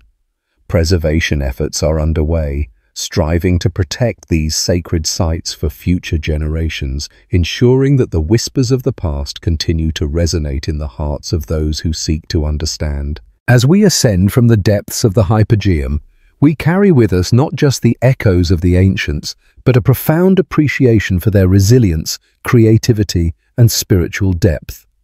Malta's megalithic temples are more than mere stones. They are a celebration of humanity's quest for meaning, a testament to our enduring connection to the past. In the end, the Hypogeum serves as a reminder of our own journey, a journey of exploration, understanding, and the eternal quest for identity. As we walk the sunlit paths of Malta, let us honor those who came before us, whose whispers still linger in the air, urging us to remember, to learn, and to cherish the stories that shape our existence. Deep beneath the surface of our cities, where the sunlight rarely penetrates and the air is thick with history, lies a world shrouded in mystery. Welcome to the subterranean city, a realm of hidden passageways, forgotten tales, and whispered legends. Today, we embark on a journey through the myths and stories that have woven themselves into the very fabric of these underground labyrinths. Imagine, if you will, standing at the entrance of a dark tunnel, the cool air brushing against your skin as you take a hesitant step forward. The walls, damp and echoing with the sounds of dripping water, seem to pulse with life. Every shadow flickers with secrets waiting to be uncovered. For centuries, myths have surrounded these underground passages, each one a thread in the rich tapestry of human imagination. Take, for example, the ancient city of Derinkuyu in modern-day Turkey. Discovered in the 1960s, this vast underground metropolis is said to have housed thousands of people, complete with living quarters, ventilation shafts, and even wineries. Legend has it that the city was built as a refuge during times of war, a sanctuary from the chaos above. As we delve deeper into its chambers, we can almost hear the whispers of its inhabitants, their lives intertwined in a hidden world beneath the earth. In the heart of Paris, beneath the bustling streets and iconic landmarks, lies another story, one woven into the very bones of the city. The catacombs of Paris, a maze of tunnels lined with the bones of over 6 million souls, tell a tale both haunting and beautiful. Here, the macabre meets the artistic. Skulls arranged in patterns that evoke both reverence and fear. The myths of the catacombs speak of lost souls wandering the corridors, of secret gatherings held in the shadows, and of treasures hidden deep within the earth. It is said that if you listen closely, you can hear the echoes of the past, the laughter, the sorrows, the dreams of those who once walked above.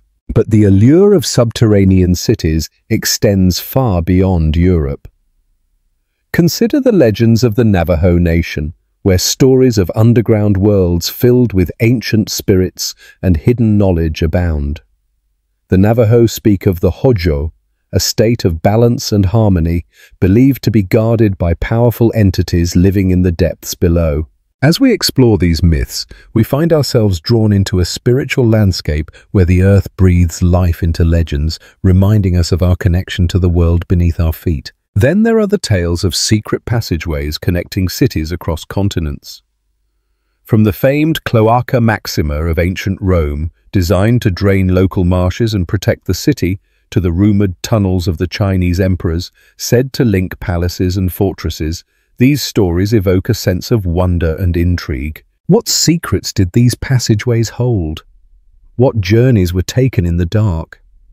The very thought of traversing these hidden routes ignites the imagination, leading us to ponder the lives of those who once navigated these paths. As we journey through these subterranean realms, we cannot ignore the influence of modern myths. Today, the internet has given rise to a new wave of urban explorers, those who venture into the depths of abandoned subway systems, derelict buildings, and forgotten tunnels. Armed with flashlights and cameras, they seek to uncover the hidden stories of our cities. Their adventures fuel a modern mythology, one that blends history with the thrill of discovery. Yet, amidst the allure of exploration, we must tread carefully. The myths of hidden passageways often come with warnings, tales of those who ventured too far and never returned.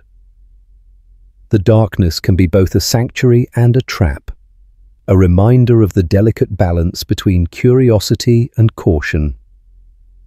As we peel back the layers of these subterranean cities, we must respect the echoes of the past that resonate within their walls. As our exploration draws to a close, we emerge from the depths, bringing with us the stories of those who came before, their dreams, their fears, their triumphs.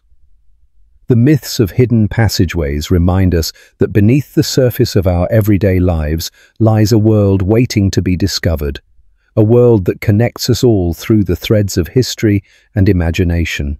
So the next time you walk the streets of a bustling city, take a moment to ponder what lies beneath. For in the shadows and the darkness, the stories of the subterranean city continue to unfold, inviting us to listen, to wonder, and to explore the hidden depths of our own humanity. In the heart of Malta, tucked away beneath the earth, lies a labyrinthine network of chambers and passages that whisper secrets of a forgotten time. This is the Ħal Saflieni Hypogeum, a remarkable underground burial site that has captivated the imagination of archaeologists, historians, and curious souls alike. Today, we delve into its enigmatic depths to explore the lives and the untimely deaths of the lost populations that once called this island home. As we embark on this journey, we find ourselves transported back over 5,000 years to a world vastly different from our own. The Neolithic period, a time when humanity was beginning to settle, cultivate the land, and form communities. Here, in Malta, the people thrived amidst a landscape dotted with megalithic temples, vibrant with rituals and traditions that connected them to the cosmos and their ancestors. But within this vibrant society, death loomed large, and the Ħal Saflieni Hypogeum stood as a testament to their beliefs and practices surrounding the end of life. Imagine stepping into the dimly lit chambers, where the air is cool and thick with the scent of ancient earth. The walls, adorned with intricate carvings, seem to pulse with the energy of those who once walked these halls. It is within this sacred space that we find the remains of over 7,000 individuals, each one a story waiting to be told. Among them were men, women, and children, their bones a silent testament to a community that flourished and then vanished. The remains offer clues to their lives, signs of struggle, of disease, of a harsh existence in a world that could be both nurturing and unforgiving. But who were these people? What were their dreams and fears?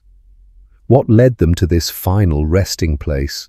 As we sift through the rich tapestry of archaeological findings, we uncover evidence of ritualistic practices that surrounded death. The bones of the dead were treated with reverence, often adorned with grave goods, artifacts that hinted at their beliefs in an afterlife.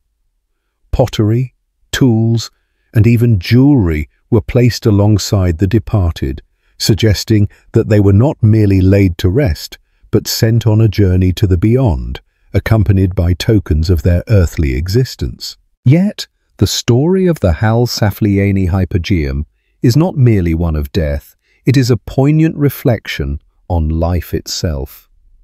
The people of Malta were skilled craftsmen, artists, and farmers who shared a deep connection to their land and each other. Their society was woven together by bonds of kinship and community. They celebrated the rhythms of the seasons, honored their ancestors, and crafted a narrative that would echo through the ages. As we traverse the chambers, we can almost hear the laughter of children playing, the whispers of families gathered around fires, and the chants of priests invoking the gods. Each corner of the Hypogeum seems to resonate with the echoes of a civilization that revered life and death as two sides of the same coin. But tragedy struck this vibrant community. The evidence points to a series of catastrophes: climate change, resource depletion, and perhaps even conflict, that led to their decline. As the population dwindled, the once bustling chambers of Ħal Saflieni became silent tombs, holding the weight of memories and the sorrow of those left behind. In our quest to understand these lost populations, we find ourselves reflecting on our own existence. The questions they faced, of identity, connection, and mortality, are as relevant today as they were thousands of years ago. What does it mean to live a meaningful life? How do we honor those who have come before us?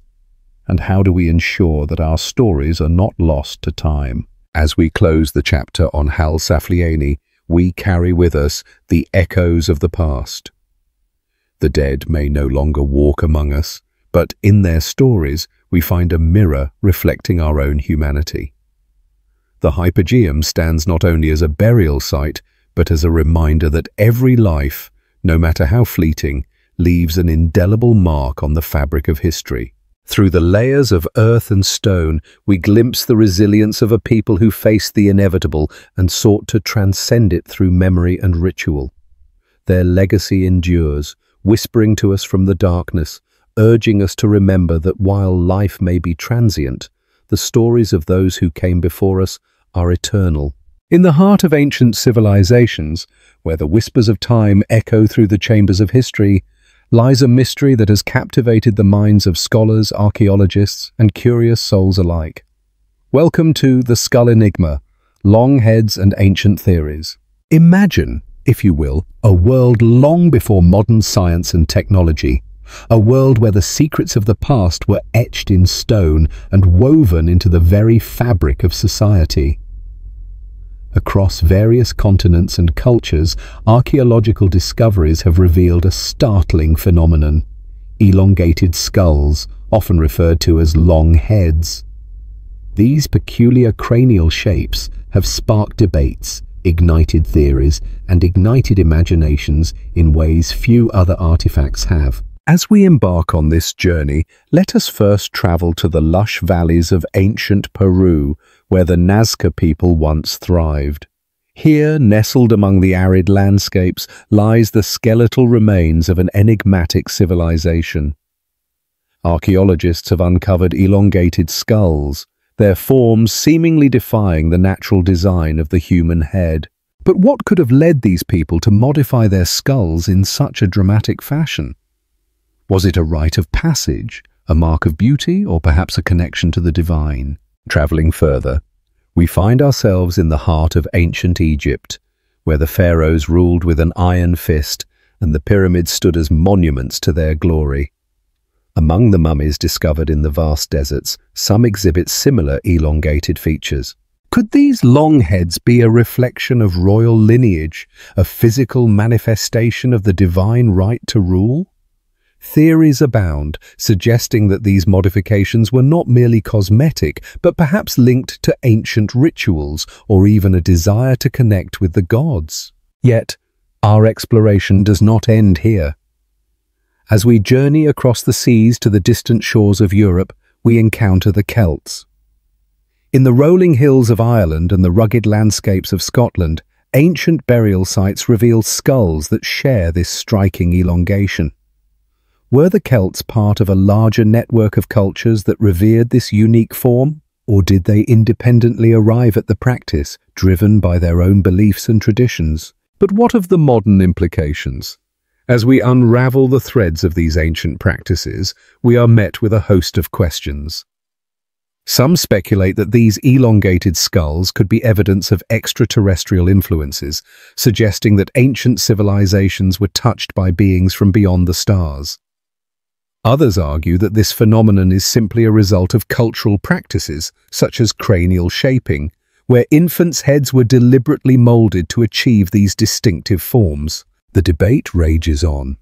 With every discovery, new questions arise, challenging our understanding of humanity's past.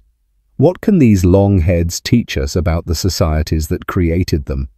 Were they a symbol of status, of spirituality, or of something far more profound?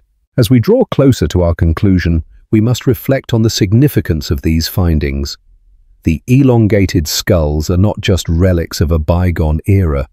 They are a testament to the complexity of human culture, identity, and the relentless quest for understanding. Each skull tells a story, a glimpse into the lives of those who walked the earth long before us.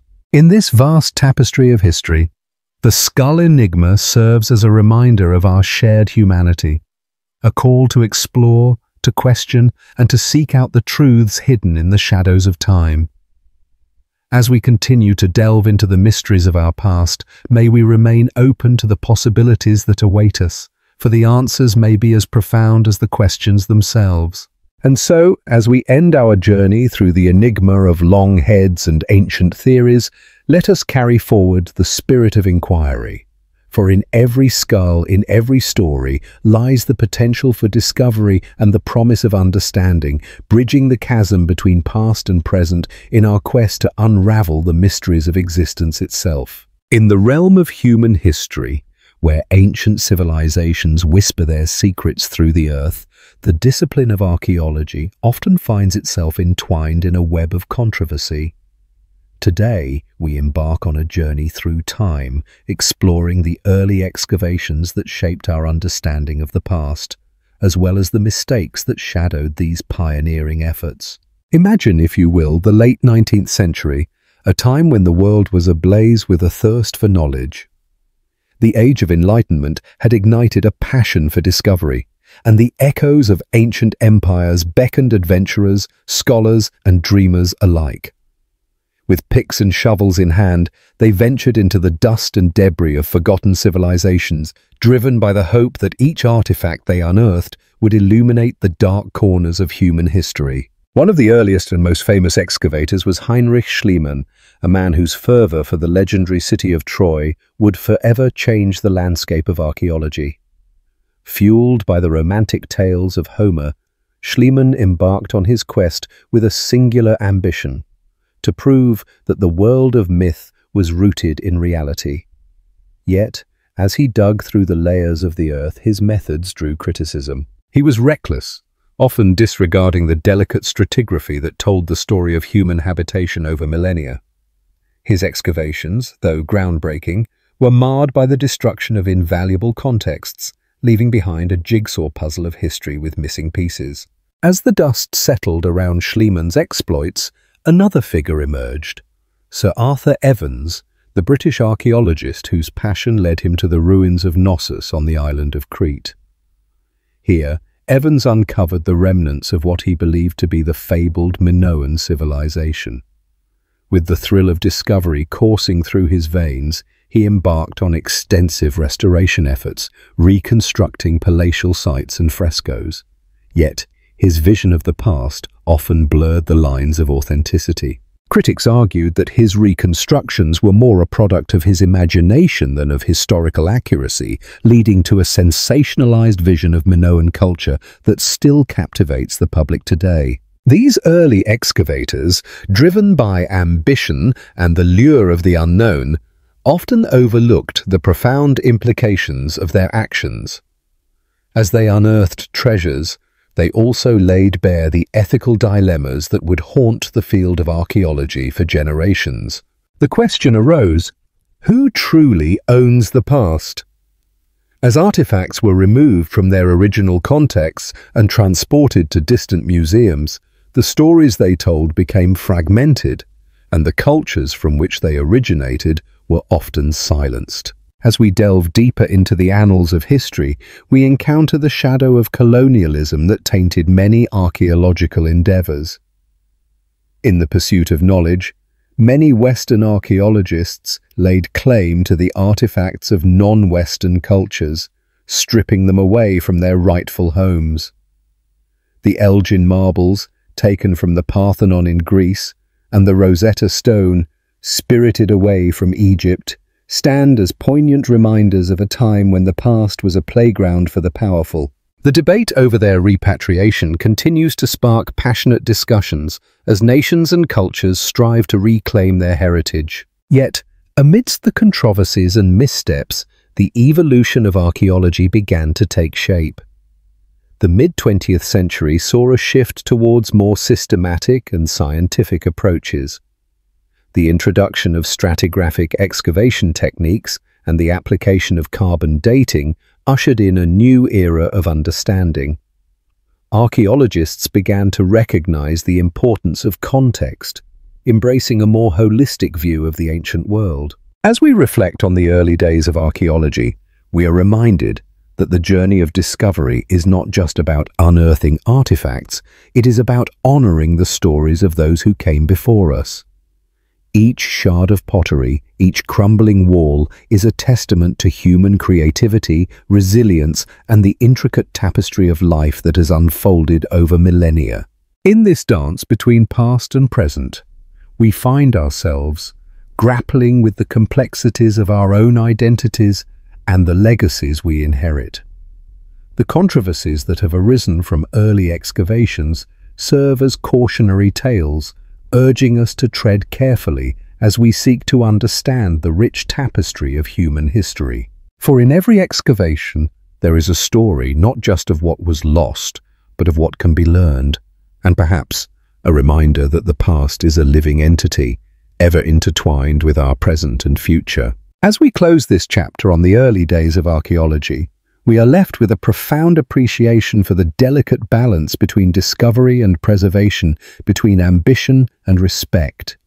The earth still holds its secrets, waiting for the next generation of archaeologists to uncover them, not just with shovels and brushes, but with a deep reverence for the stories they tell and the cultures they represent. In this ever-evolving narrative, we are all participants, driven by curiosity, bound by history, and united in our quest to understand the world we inhabit. In the heart of Malta, beneath the sun-soaked landscape and the whispering winds, lies a hidden marvel of ancient engineering and spirituality, the Hypogeum of Ħal Saflieni. This enigmatic underground structure, carved meticulously from the soft limestone over 5,000 years ago, is not just a burial site. It is a testament to the profound connection between the ancient inhabitants of the island and the cosmos above. As we journey into the depths of this subterranean wonder, we find ourselves enveloped in the cool, dimly lit passages that echo with the whispers of time. The air is thick with the scent of age, and the walls, adorned with intricate carvings, seem to pulse with stories untold. It is within these sacred chambers that the ancients sought communion with forces greater than themselves, drawing them into a dance with the universe. The Hypogeum, a labyrinthine network of halls and chambers, was not merely a resting place for the deceased. It served as a sanctuary where the living sought to connect with the divine. The design of this remarkable site speaks volumes about the people who once walked its corridors. Every curve and crevice was intentional, aligned with celestial bodies and phenomena, creating an intricate tapestry of spirituality and astronomy. As we delve deeper, we uncover the ritualistic significance of the alignments within the Hypogeum. The ancients, attuned to the rhythms of nature, constructed this sacred space to reflect their understanding of the cosmos. Imagine, if you will, standing in the chamber of the oracle, where sound waves ripple through the air, amplifying the voices of those who gathered to seek guidance from the heavens. Here, the ancients listened for the whispers of the stars, believing that their fates were intertwined with the celestial movements overhead. The remarkable alignments of the Hypogeum reveal a sophisticated knowledge of astronomy. The entrance, aligned with the winter solstice sunrise, invites the first rays of light to cascade into the sacred space, illuminating the chambers with a warm glow. This moment, when the sun breaks the horizon, was not just a change of day. It symbolized rebirth and renewal, a powerful reminder of the cyclical nature of life and death. As we explore the various chambers, we encounter the enigmatic carvings that adorn the walls. These intricate designs, some resembling spiral patterns and others depicting abstract forms, are believed to represent celestial events or the deities that guided the ancients through their lives. Each symbol is a key, unlocking the mysteries of the universe and forging a connection between the earthly realm and the divine. In the depths of the Hypogeum, the ancients performed rituals that echoed through the ages, honoring their ancestors and celebrating the cosmos. They understood that the stars were not distant specks of light, but rather companions in their journey through existence. The alignments within the Hypogeum served as a compass, guiding them in their spiritual quests and reminding them of their place in the grand tapestry of life. As we emerge from the shadows of this ancient sanctuary, we carry with us the echoes of those who once walked these halls. The Hypogeum stands not only as a burial site, but as a bridge between the past and the present, a reminder of humanity's eternal quest for connection with the universe. The alignment of rituals and astronomy within its walls invites us to reflect on our own place in the cosmos, urging us to look up at the stars and remember that we too are part of this cosmic dance. In the end, the Hypogeum of Ħal Saflieni is more than an archaeological wonder. It is a testament to the enduring human spirit, a reminder that our quest for meaning and connection transcends time and space. As we stand on the threshold of the known and the unknown, we are beckoned by the whispers of the ancients, urging us to continue seeking, to continue wondering, and to continue reaching for the stars. In the heart of ancient Greece, where the mountains kissed the sky and the sun bathed the earth in its warm embrace, there was a place that echoed with the whispers of the divine. It was a land steeped in myth and mystery, a realm where mortals sought the wisdom of the gods. Welcome to our journey into the ethereal world of oracles, where the sound of the gods reverberated through temples and sacred groves, a place where destiny was revealed and the future was foretold. As we wander through the pages of history, we find ourselves drawn to Delphi, the most renowned oracle of the ancient world. Nestled on the slopes of Mount Parnassus, Delphi was not merely a geographical location. It was the very navel of the earth, the omphalos, believed by the ancients to be the center of the universe. Here, in this mystical sanctuary, the air was thick with anticipation and reverence, for the Pythia, the high priestess of Apollo, would soon commune with the divine. Imagine the scene. The sun begins to rise, casting golden rays over the rugged landscapes. Pilgrims from far and wide gather, their hearts heavy with questions and their souls yearning for guidance. They come bearing offerings, sacrifices of animals, precious trinkets, and the weight of their hopes. Their eyes gleam with a mix of faith and desperation, for they believe that the words of the oracle can alter the course of their lives. As the day unfolds, we can almost hear the murmur of prayers rising into the ether, seeking to bridge the gap between the mortal realm and the celestial. The air trembles with expectation, and the very stones of Delphi seem to pulse with energy. It is here, in this sacred space, that the Pythia enters the inner sanctum of the temple, a place forbidden to all but her. Clad in flowing robes and adorned with laurel, she is a vessel for the divine. With each step, the atmosphere shifts, charged with a palpable tension. The Pythia sits upon the sacred tripod, inhaling the intoxicating vapors that rise from the chasm below, a mysterious fissure in the earth believed to be the breath of the gods. As she inhales deeply, visions begin to swirl in her mind, and her mouth becomes a conduit for the divine. The words that spill forth may be cryptic, shrouded in riddles, yet they are imbued with a power that can reshape destinies. But what is this sound of the gods, you may wonder? It is not merely the voice of the oracle, it is the very essence of creation, the whispers of fate, the echoes of time. The ancients understood that the divine speaks in many languages, and often these messages were veiled in allegory and metaphor. The sound of the gods was not a singular note, but a harmonious symphony, resonating through the hearts and minds of those who dared to listen. As we delve deeper into the world of oracles, we discover that Delphi was but one of many sacred sites where the divine communicated with humanity.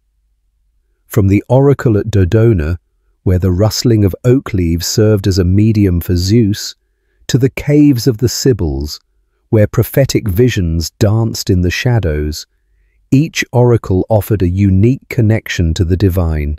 Yet, the allure of oracles extended beyond mere predictions. They were the custodians of sacred knowledge, the interpreters of the will of the gods. Kings sought their counsel in matters of war and peace, while common folk approached with personal tribulations. The sound of the gods was a call to action, a challenge to rise above the mundane and embrace the extraordinary. But as we reflect on the role of oracles in ancient society, we must also grapple with the question, were these voices truly divine, or were they the echoes of human desire and imagination? The line between the sacred and the profane often blurs in our quest for meaning. Perhaps, in their riddles and visions, the oracles were not merely speaking for the gods, but reflecting the deepest longings of the human soul. As we journey through the ruins of ancient temples, we can almost hear the faint whispers of the Pythia, the rustle of leaves at Dodona, and the rhythmic cadence of prophecy echoing through the ages. These sounds linger in the air, a testament to humanity's eternal quest for understanding, connection, and purpose. In the end, the sound of the gods resonates within us all. It is the voice of intuition, the stirrings of our conscience, the deep knowing that guides us through life's labyrinth. The oracles may have faded into the mists of time, but their essence remains, a reminder that we are all seekers in search of our own divine truth. So, as we close this chapter on the sound of the gods and the whispers of oracles, let us carry forward the lessons of the ancients. Let us listen, not only to the voices around us, but to the symphony within. For in the echoes of our own hearts, we may find the answers we seek, the guidance we crave, and the connection to something greater than ourselves. In the heart of the Mediterranean, nestled between the waves and the sun-kissed shores, lies Malta, a small archipelago steeped in history, mystery, and folklore. Today, we embark on a journey beneath the surface, exploring the dark and twisted tales that echo through the stone corridors of time. Welcome to Chapter 24, Tales of the Underground, Legends from Malta's People. As we descend into the labyrinthine depths of Malta's underground, we find ourselves in a world that tells stories of resilience, survival, and the undying spirit of a people who have weathered the storms of history. The island's subterranean realms have always been a source of fascination, from ancient burial sites to the network of catacombs that whisper secrets of a bygone era. One of the most enchanting legends of Malta speaks of the Hypogeum temples, towering structures that stand as sentinels of the past. Built over 5,000 years ago, these megalithic temples are said to have been a place of worship for a goddess of fertility. But as the sun sets and shadows lengthen, the stories unfold. A tale of a hidden treasure buried deep beneath the sacred stones. Locals speak of a golden idol, a relic of immense power, protected by the spirits of ancient priests. Many have tried to unearth its secrets, but the island's guardians, as the legend goes, will not allow it to be disturbed. As we wander deeper into the labyrinth of the underground, we encounter the chilling tale of the Maltese Dharma. She is said to be a spirit who roams the dark passageways, her presence felt by those who dare to explore. Those who claim to have encountered her describe a woman draped in flowing white, her face obscured, emanating an aura of sorrow. The Dharma is believed to be searching for her lost love, a soldier who perished during the Great Siege of Malta in 1565. It is said that her mournful wails echo through the caves, a haunting reminder of love lost to the ravages of time. But not all tales from the underground are steeped in sorrow. In the dimly lit caverns of the Blue Grotto, the legend of the Mermaid of Malta emerges. Fishermen speak of a beautiful creature with shimmering scales and a voice that could enchant even the most hardened soul. She is said to lure sailors into the depths with her melodious songs, promising treasures beyond their wildest dreams. Yet, those who succumb to her call often find themselves lost, their boats capsized by powerful waves. The mermaid's allure is as irresistible as it is dangerous, a stark reminder of nature's unpredictable power. As we delve further, we stumble upon the haunting tale of the Bona Fides, a secret society believed to have existed in the shadows of Malta's history. Formed during the tumultuous times of the Knights of St. John, this clandestine group was rumoured to protect the island from invaders and dark magic. Legends say they would gather in hidden chambers, engaging in rituals that connected them to the ancient spirits of the land. Some even claim that their descendants still walk among us, safeguarding the island's secrets and ensuring that the past never truly fades away. And then there is the story of the cursed well of Rabat. It is said that anyone who drinks from its depths will be doomed to wander the earth, forever searching for a place to belong.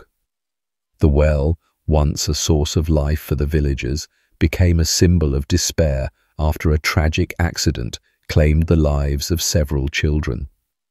To this day, the townsfolk avoid its waters, passing on warnings through generations, a chilling reminder of the thin line between life and death. As we emerge from the underground, our hearts heavy with the weight of these tales, we are reminded of the rich tapestry of Malta's culture, a blend of history, myth, and the enduring spirit of its people. Each story, passed down through generations, serves as a bridge connecting the past to the present, a testament to the resilience of those who call this island home. In the end, the legends of Malta are not merely stories, they are the lifeblood of an island that has seen the rise and fall of empires, the ebb and flow of cultures. They remind us that beneath the surface, in the shadows and the whispers of the underground, lies a world waiting to be discovered, a world that beckons us to listen, to learn, and to honor the stories that shape our very existence. So, as the sun sets on our journey, let us carry these tales with us, a reminder that every corner of the world holds its own secrets, waiting to be unearthed, waiting to be shared. Thank you for joining us on this voyage into the depths of Malta's underground legends. Until next time, may your own stories continue to intertwine with the rich tapestry of history that surrounds us all.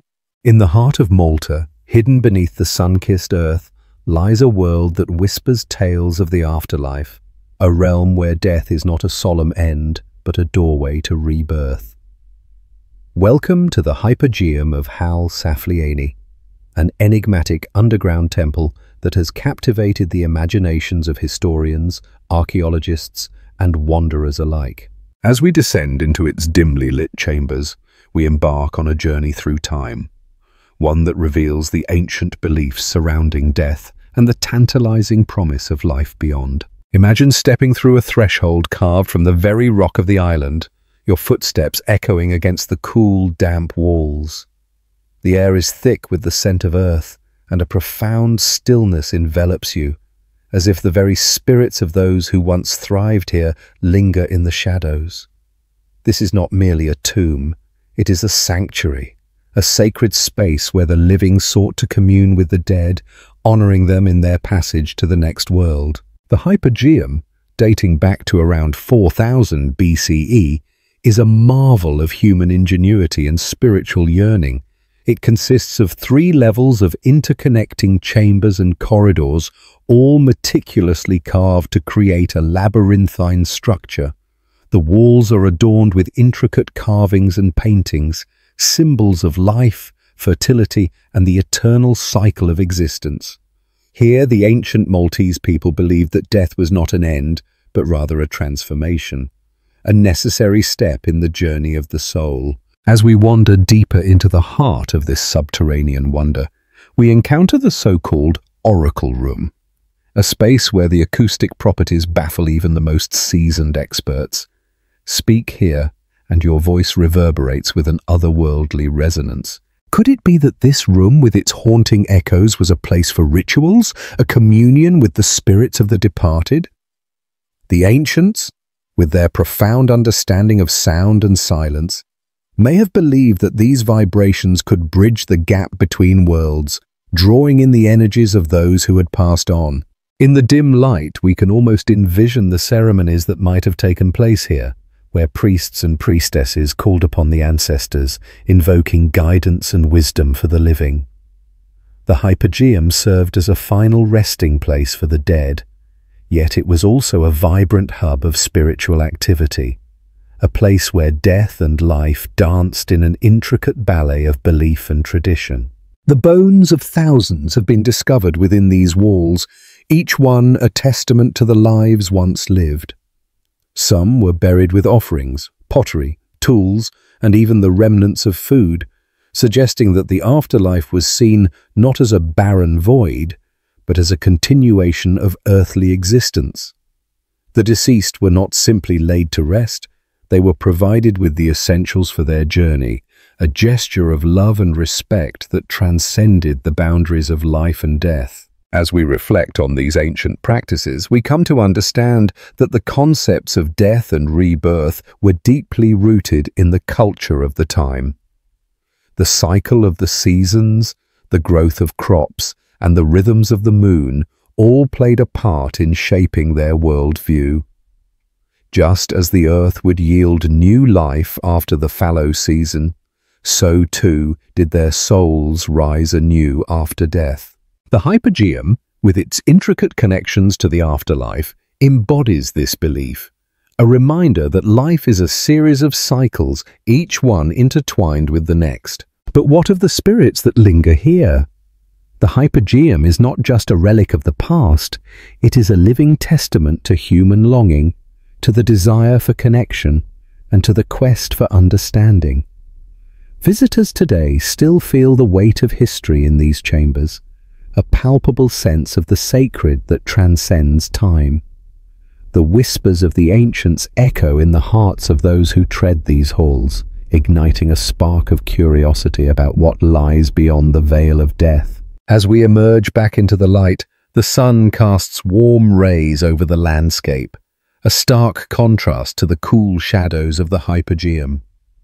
We carry with us the stories of those who came before, of their beliefs in rebirth, their love for the departed, and their unyielding hope for a life that continues beyond the grave. The Hypogeum stands as a monument not just to the dead, but to the enduring spirit of humanity, a bridge between the past and the present, a reminder that in the grand tapestry of existence, death is but a thread in the intricate weave of life. And so, we leave the depths of the Hypogeum with a newfound appreciation for the mysteries of death and the promise of rebirth. It is a journey that invites us all to ponder our own beliefs, to question what lies beyond, and to embrace the cycle of life that binds us all together. As we step back into the world, we carry with us the echoes of the past, the whispers of the ancients, and the eternal hope for what lies ahead. In the heart of the Mediterranean, where azure waters kiss the sun-baked shores, lies a small archipelago that has borne witness to millennia of human history. Malta, a name that evokes images of ancient fortresses and vibrant culture, is also home to a mesmerizing legacy that many have yet to fully grasp: its stone culture. Today, we embark on a journey through time, exploring the remarkable craftsmanship of the builders who shaped Malta's identity in stone. Picture the scene. It's around 3600 BC, a time when Europe was waking from the shadows of prehistory. On these rugged islands, our ancestors, with nothing but rudimentary tools, began to carve a world out of the very rock that surrounded them. They toiled under the Mediterranean sun, their hands roughened by labor, but their spirits ignited with creativity and vision. They were not merely shaping stone, they were crafting a connection to the divine, to the earth, and to each other. As we wander through the megalithic temples of Hagar Chim and Menajdra, we find ourselves standing before towering monoliths, some weighing over 20 tons. These structures are not just relics of a bygone era, they are testaments to the ingenuity and determination of a people who, with every chisel strike, whispered their stories to the winds. Each temple, adorned with intricate carvings and altars, tells a tale of rituals and reverence, of a society that believed in the power of stone to bridge the earthly and the celestial. In these sacred spaces, the ancients performed ceremonies that connected them to their ancestors and the gods they worshipped. The stones echo with the songs of the past, resonating with the laughter of children, the murmurs of elders, and the solemn chants of priests. It is easy to imagine the flickering flames of torches casting shadows against the walls as the community gathered, united in faith and purpose. But the stone culture of Malta is not confined to its temples alone. As we venture deeper into the islands, we encounter the enigmatic cart ruts carved into the limestone, etched by the wheels of ancient carts as they traverse the landscape. These mysterious grooves, stretching across valleys and hills, weave a narrative of trade and travel, of connections formed across the archipelago. They speak of a society that was not insular, but rather woven into a broader tapestry of Mediterranean life. The craftsmanship of the Maltese has always been deeply intertwined with the land itself. The soft, pliable limestone is a canvas for creativity, easily shaped yet enduring. As we stroll through the winding streets of Valletta, Malta's capital, we marvel at the Baroque architecture that rises from the rock, each building a harmonious blend of artistry and function. The stone whispers of the hands that built it, skilled artisans who transformed raw materials into masterpieces that have stood the test of time. Yet Malta's stone culture is not merely a relic of the past. It is a living, breathing part of the island's identity. Today, artisans continue to work with the same devotion and passion as their ancestors, carving sculptures that reflect the spirit of modern Malta while honoring the traditions of old. The craft has evolved, but the reverence for stone remains, a testament to a culture that understands the power of its heritage. As the sun sets over the horizon, casting a golden hue across the islands, we feel a profound connection to the builders who came before us. Their legacy is etched not only in the stone, but also in the hearts of the Maltese people. It is a reminder that we are all part of a larger narrative, one that transcends time and space, woven together by the threads of culture, creativity, and the enduring strength of stone. So, as we conclude our journey through Malta's stone culture, let us carry with us the stories of those who shaped these islands. Let us remember that every stone has a story, every structure a soul, and that in the heart of Malta lies a world built not just in rock, but in the dreams and aspirations of generations past. Malta, with its stone culture, stands as a testament to the human spirit, a reminder that we are all builders of worlds, carving our paths into the fabric of history. In the vast tapestry of human history, woven with tales of triumph and tragedy, there lies a thread that connects us all. It is a thread that binds our past to our present, whispering secrets of who we are and where we come from. This is the story of modern science, a narrative that unfolds in the realms of DNA, bones, and the forgotten peoples of our world. Imagine, if you will, a time long before the marvels of technology, a time when our ancestors roamed the earth, their footsteps echoing through ancient landscapes, their lives shaped by the rhythms of nature. As we journey through history, we find ourselves standing at the crossroads of archaeology and genetics, where two powerful forces collide to illuminate the shadows of our forgotten past. Deep beneath the Earth's surface lie the skeletal remains of those who came before us. Bones, silent witnesses to the passage of time, hold the stories of lives once lived. Each fragment carries the weight of history, revealing the mysteries of ancient civilizations, their struggles, triumphs, and migrations. Archaeologists, like modern-day detectives, meticulously excavate these remnants, piecing together the puzzle of humanity's journey. But what if these bones could talk? What if they could share their tales of origin, of kinship, of the ties that bind us across millennia? This is where the magic of DNA comes into play. With the advent of modern science, we have unlocked the secrets of our genetic code, a blueprint that tells the story of our ancestry in ways that were once unimaginable. Imagine extracting a tiny sample of DNA from a bone, a whisper of a life once lived. Scientists painstakingly analyze this genetic material, tracing the lineage of ancient peoples, uncovering connections that span continents and epochs. The results are often astonishing, revealing that our shared heritage is richer and more intricate than we could have ever imagined. In the icy expanses of Siberia, for instance, researchers have unearthed the remains of a long-lost people, the ancient Denisovans. Through DNA analysis, we learn that they once roamed the earth alongside Neanderthals and our own ancestors. Their legacy, though often overshadowed, continues to shape our understanding of human evolution. Some of us carry traces of their genes, a silent reminder of their existence, echoing through the ages. As we delve deeper into the annals of history, we encounter the first inhabitants of the Americas. For centuries, their stories faded into obscurity, overshadowed by the sweeping narratives of colonization. Yet, through the lens of modern science, we are beginning to understand their journeys. Genetic evidence reveals that these resilient peoples crossed vast landscapes, navigating treacherous terrains and establishing rich cultures long before European settlers arrived. But the story does not end there. The DNA of forgotten peoples holds the key to understanding migration patterns, cultural exchanges, and the resilience of humanity in the face of adversity.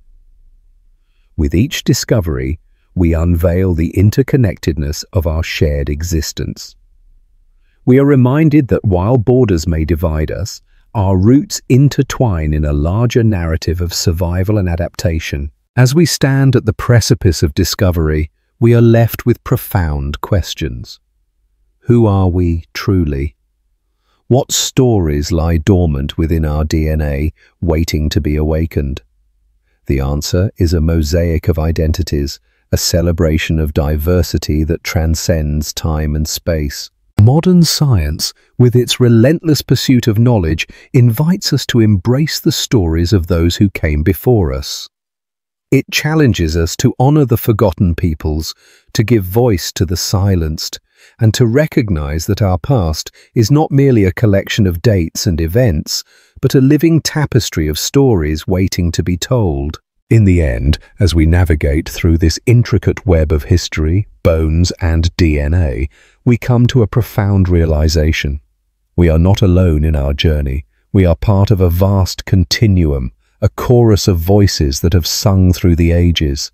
And as we listen closely, we begin to hear the echoes of the past, urging us to remember, to connect, and to celebrate the richness of our shared humanity. So let us embrace the wonders of modern science as it reveals the intricate dance of our ancestry, illuminating the forgotten peoples who shaped our world. Together, we can weave a future that honors our past, cherishing the threads that bind us and celebrating the vibrant tapestry of life that is humanity. In the heart of Malta, beneath the sun-baked earth and the whispered winds, lies an ancient marvel, a subterranean sanctuary known as the Hypogeum of Ħal Saflieni. As we embark on this journey, let us descend into the depths of history, where echoes of the past resonate through the stone corridors, and the air carries the weight of millennia. This remarkable site, carved from limestone over 5,000 years ago, was not merely a burial ground. It was a sacred space, a testament to the ingenuity and spirituality of the prehistoric inhabitants of Malta. As we traverse its winding chambers, it becomes clear that the Hypogeum is more than just a relic. It is a living narrative of humanity's quest for meaning, connection, and remembrance. Imagine stepping into the dim light of the entrance, where shadows dance along the walls, revealing intricate carvings that tell tales of rituals and beliefs long forgotten. The cool, damp air envelops us, transporting us to a time when our ancestors laid their loved ones to rest in this hallowed ground, believing in an afterlife beyond the confines of the physical world. Here, they crafted chambers adorned with symbols, echoing their hopes, fears, and reverence for the unknown. Yet, as we marvel at this ancient wonder, we must also confront the harsh realities of preservation. The hypogeum, while steeped in history, is a fragile entity, threatened by the very air we breathe. Changes in humidity and temperature, exacerbated by modern tourism, pose a perilous risk to its delicate limestone carvings and the ancient bones that lie within. Each visitor, while drawn to the allure of the past, inadvertently adds to the burden of preservation. As we delve deeper, we meet the guardians of this sacred site, archaeologists, historians, and conservationists who dedicate their lives to safeguarding the hypogeum.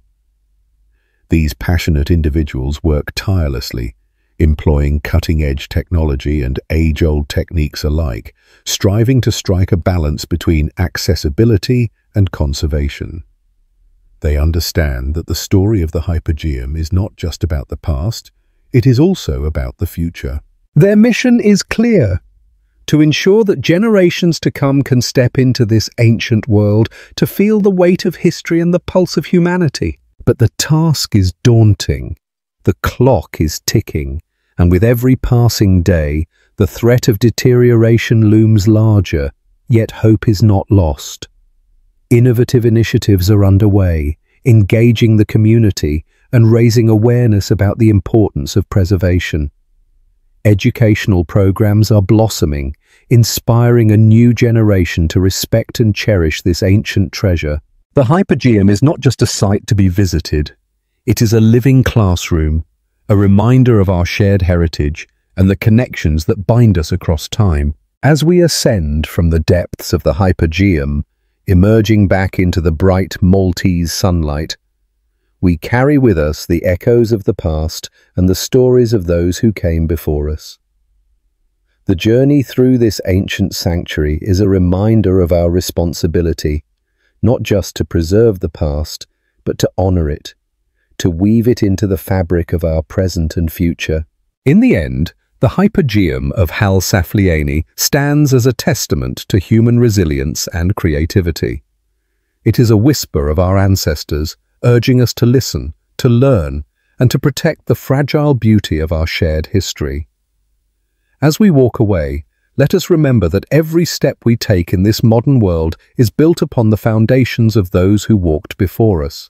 And with that understanding comes the profound duty to ensure that their stories, encapsulated within the stone of the hypogeum, continue to resonate for generations yet to come. In the heart of Malta, beneath the sun-soaked earth, lies a marvel that whispers secrets of ancient civilizations, the hypogeum of Ħal Saflieni. This subterranean sanctuary, carved deep into the limestone bedrock, beckons to the curious and the brave, its chambers echoing with the stories of those who once walked its sacred halls.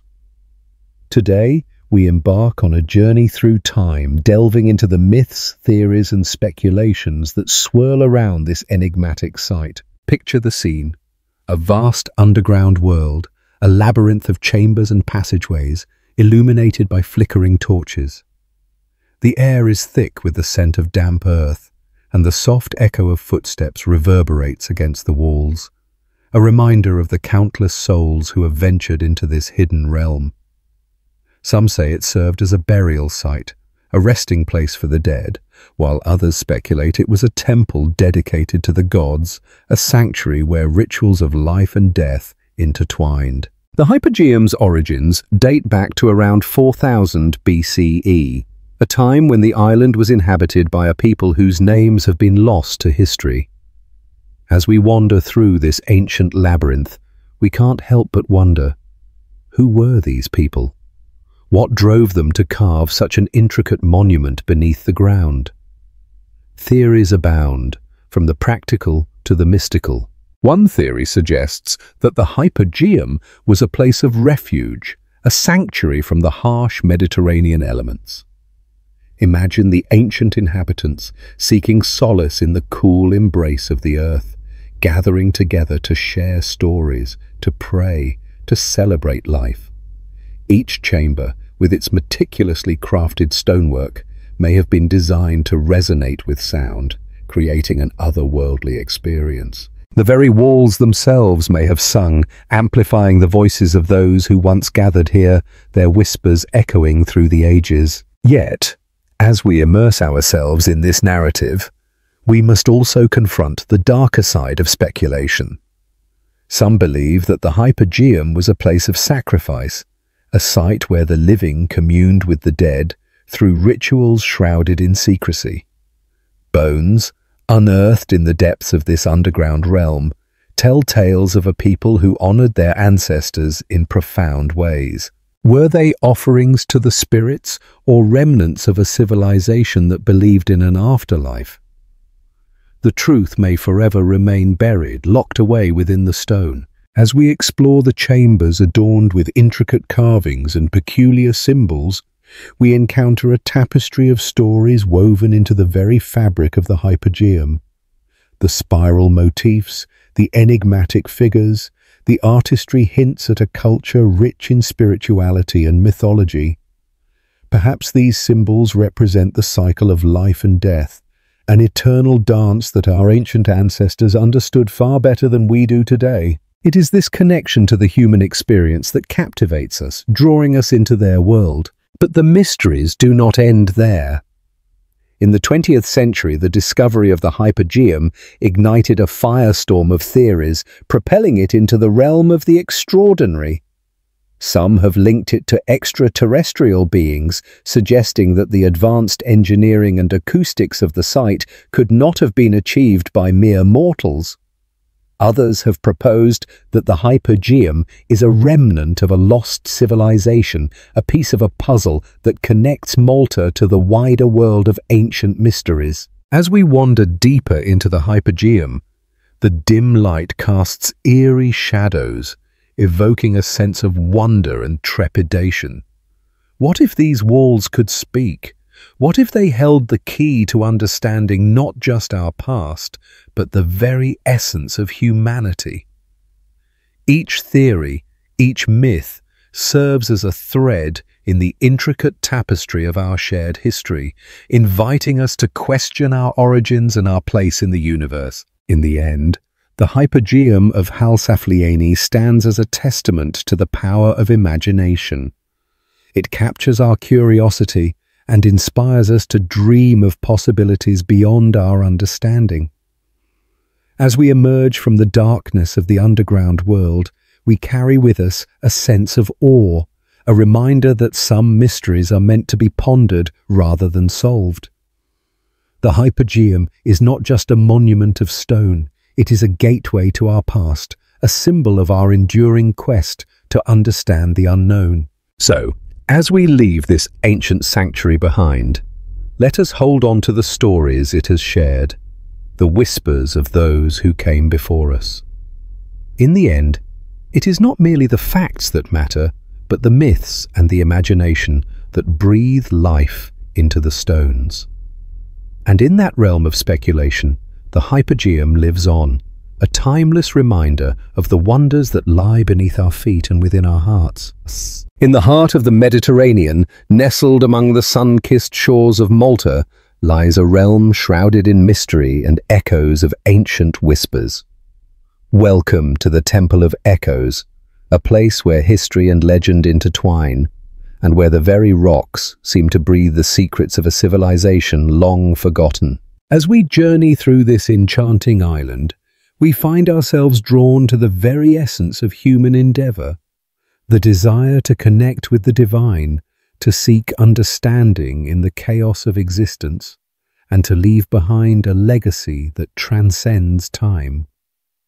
The Temple of Echoes stands as a testament to this yearning, a monumental structure that has witnessed centuries of change yet remains steadfast in its silent vigil. Imagine, if you will, a time long before the advent of modernity.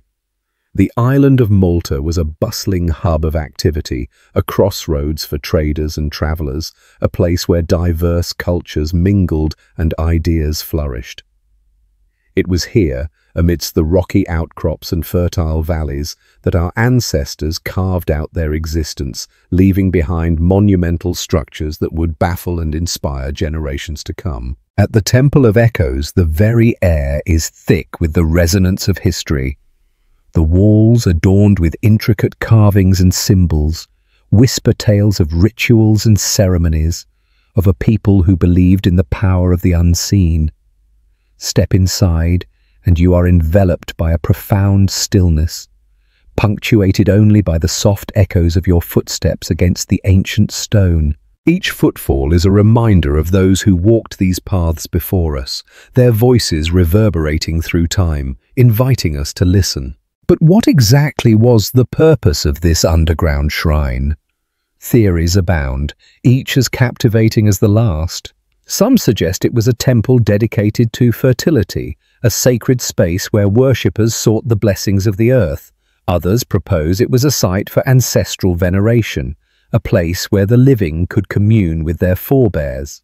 And then there are those who believe it served a more enigmatic purpose, a portal to another realm, a thin veil separating our world from the divine. As we explore the labyrinthine passages of the Temple of Echoes, we encounter the delicate artistry of its creators. The soft glow of candlelight dances across the walls, illuminating the intricate motifs etched into the stone, spirals, animals, and celestial bodies, each holding its own significance. These carvings serve as a visual language, speaking not just to the eyes but to the soul, beckoning us to unravel the stories they encapsulate. Yet, the Temple of Echoes is not merely a relic of the past. It is a living testament to the enduring human spirit. Generations have come and gone, but the allure of the temple remains, drawing seekers and scholars alike to its hallowed halls. Each visitor becomes part of its ongoing narrative, contributing their own interpretations and insights, adding layers to its already rich tapestry. As we stand in the dim light of the temple's inner sanctum, we are reminded of the power of belief. Here, in this sacred space, the boundaries between the earthly and the ethereal blur, and we are invited to ponder our place in the universe. What were the thoughts and prayers of those who once gathered here? What hopes and fears did they cast into the darkness, seeking answers from the echoes that surrounded them? In the end, the Temple of Echoes is more than just stone and mortar. It is a reflection of our collective human experience. It urges us to explore the depths of our own spirituality, to confront the mysteries that lie within ourselves and around us. As we step back into the light, leaving the shadows of the temple behind, we carry with us the echoes of the past, an indelible reminder that while time may erode the physical, the essence of what it means to be human endures. So the next time you find yourself in Malta, take a moment to seek out the Temple of Echoes. Listen closely, and you may just hear the whispers of those who came before, inviting you to share in their timeless journey, a journey of discovery, connection, and the ceaseless quest for meaning in a world full of mysteries.